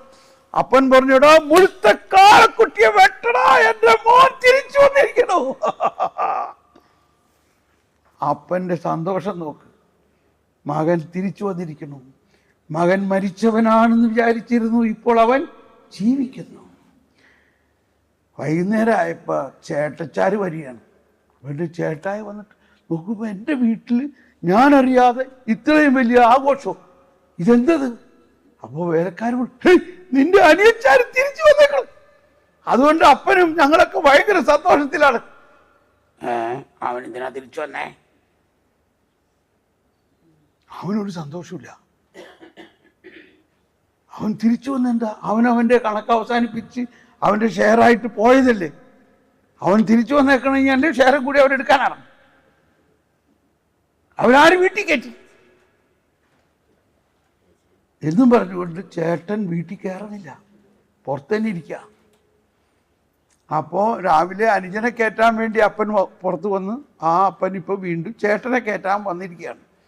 എന്നിട്ട് പറയണേ, എടാ മോനെ എന്നീ പറയണേ, ഇവൻ അല്ല, ഞാൻ ഇത്രയും നാൾ അപ്പന് ദാസ്യവേല ചെയ്തു, അപ്പൻ്റെ എല്ലാ കൽപ്പനകളും ഞാൻ പാലിച്ചു, എന്നിട്ട് എനിക്ക് വേണ്ടി സന്തോഷിക്കാൻ എനിക്ക് എൻ്റെ കൂട്ടുകാരോട് കൂടി സന്തോഷിച്ച ഒരു ആട്ടിൻകുട്ടിയെ വെട്ടിയോ? എന്താ അപ്പനാണോ താൻ? എന്നിട്ട് ഇപ്പൊ നിങ്ങളുടെ ഈ മകൻ തിരിച്ചു വന്നപ്പോ അവന് വേണ്ടി വലിയ ആളവട്ടിയെ വെട്ടിയേക്കണം, വലിയ ആഘോഷം. ഇവിടെയാണ് ക്ലൈമാക്സ്. ഈ ഉപമ ഫരിസേയരോട് പറഞ്ഞതാണ്. അപ്പൊ അപ്പം പറയാണ്, എടാ എൻ്റെ മകന് നീ എന്താടാ കുട്ട നീ പറയണേ? നീ എപ്പോഴും എൻ്റെ കൂടെ അല്ലേ? എനിക്കുള്ളതെല്ലാം നിനക്കുള്ളതല്ലടാ. ഇപ്പോഴാണ് അവൻ്റെ കണ്ണ് തുറന്നത്. അവൻ എന്തായിരുന്നപ്പോൾ അവൻ്റെ പ്രശ്നം? അവൻ വിചാരിച്ചിരിക്കുന്നത് അവൻ വീട്ടിലെ ഒരു വേലക്കാരനെ പോലെയാണ്. ഞാൻ ഇത്രയും നാളും അപ്പന് ദാസ്യവേല ചെയ്തു. ഈ കൽപ്പന അനുസരിക്കുന്നത് ആരാ? ദാസന്മാരാണ്. മക്കളോട് നമ്മൾ കൽപ്പിക്കാറുണ്ടോ? മക്കൾ പറയടാ മോനെ, ഇതൊക്കെ നിനക്കുള്ളതാണ്, എൻ്റെ സമ്പത്തൊക്കെ നിനക്കുള്ളതാ, നീ ഇഷ്ടം പോലെ ഉപയോഗിച്ചോ. നല്ല കാര്യമായി. പക്ഷെ അവന് ബോധം ഉണ്ടായില്ല. അതാണ് അതിലെ മുമ്പുള്ള ഉപമയിലൊന്ന്. ഒരു ചെലുത്തി അവളുടെ 10 നാണയത്തിൽ ഒരെണ്ണം നഷ്ടപ്പെട്ടിട്ട് വീട് മുഴുവനും അടിച്ചു വാരി, അത് കണ്ടു കിട്ടുന്നത് വരെ അടിച്ചു വാരി, കണ്ടു കിട്ടിയപ്പോൾ വലിയ സന്തോഷിക്കുന്നതിൻ്റെ അർത്ഥം ഈ വീടിൻ്റെ അകത്ത് നഷ്ടപ്പെട്ടത് ഒന്ന്, വീടിൻ്റെ പുറത്ത് നഷ്ടപ്പെട്ടത് ഇളയ മകൻ, വീടിൻ്റെ അകത്ത് നഷ്ടപ്പെട്ടത് മൂത്ത മകൻ. അവൻ വീട്ടിൽ തന്നെ ആയിരുന്നുവെങ്കിലും അവൻ ഒരു നഷ്ടപ്പെട്ട അവസ്ഥയിലായിരുന്നു. അവൻ സ്വന്തം അപ്പനെയും അമ്മയെയും അവൻ മനസ്സിലാക്കിയില്ല. അവൻ വീട്ടിലൊരു വേലക്കാരനാണെന്ന് വിചാരിച്ചു. അവൻ വീട്ടിൽ അവകാശമുണ്ടെന്നും അവൻ പിതാവിൻ്റെ മകനാണെന്നും അവൻ മനസ്സിലാക്കുന്നില്ല. ഇതാണ് അവിടുത്തെ ഏറ്റവും വലിയ തെറ്റ്.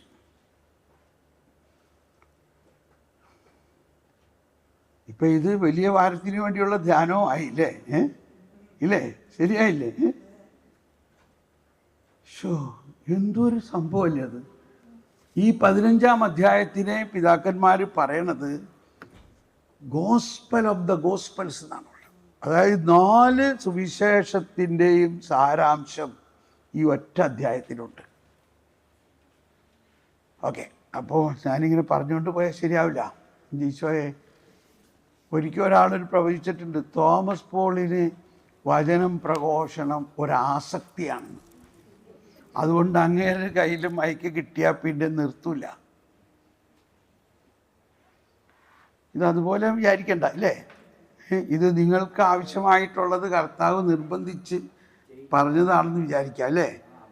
വിചാരിക്കാം അല്ലേ? ശരിയല്ലേ? നമുക്കൊന്ന് നന്ദി പറഞ്ഞ് ഇതെല്ലാം അക്ഷരം പ്രതി സ്വീകരിക്കും. എന്നിട്ട് നമ്മൾ ഈ ഗ്രൂപ്പിലേക്ക് പോവുകയാണ്.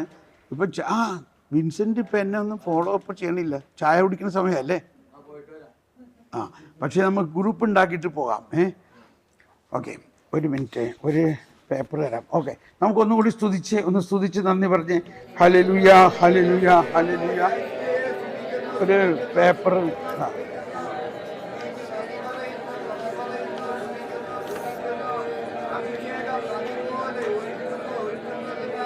ശാല ഹല ബല ഹല ബല ശാല ഹല ബല ഹല ബല ശാല ബല ഹല ബല ഹല ബല മരിയം ശാല ബല ഹല ബല ഹല ബല ഹല ബല. എല്ലാവരും സ്വതന്ത്രമായി സ്തുതിച്ചുകൊണ്ട് ശന്തല ഹല ബല ഹല ബല. എന്നിൽ കത്തി പടരണമേ, എന്നാത്മാവിൽ പടരണമേ, എന്നിൽ കത്തി പടരണമേ, എന്നാത്മാവിൽ പടരണമേ, എന്നിൽ കത്തി പടരണമേ, എന്നാത്മാവിൽ പടരണമേ, ജീവജലത്തിൻ അരുവിയായി ജീവജലത്തിൻ അരുവിയായി നിറഞ്ഞു കവിഞ്ഞൊഴുകണമേ. സ്നേഹാഗ്നിജ്വാലയാൽ എന്നിൽ കത്തി പടരണമേ, സ്നേഹാഗ്നിജ്വാലയാൽ എന്നിൽ കത്തി പടരണമേ. ഓക്കെ, അപ്പൊ നമ്മൾ ഉടനെ തന്നെ ഇപ്പൊ ലൈവ് കണ്ടുകൊണ്ടിരിക്കുന്നവർ നിങ്ങളും എല്ലാവരും ഗ്രൂപ്പ് പ്രാർത്ഥിക്കാൻ നോക്കിക്കോളൂ.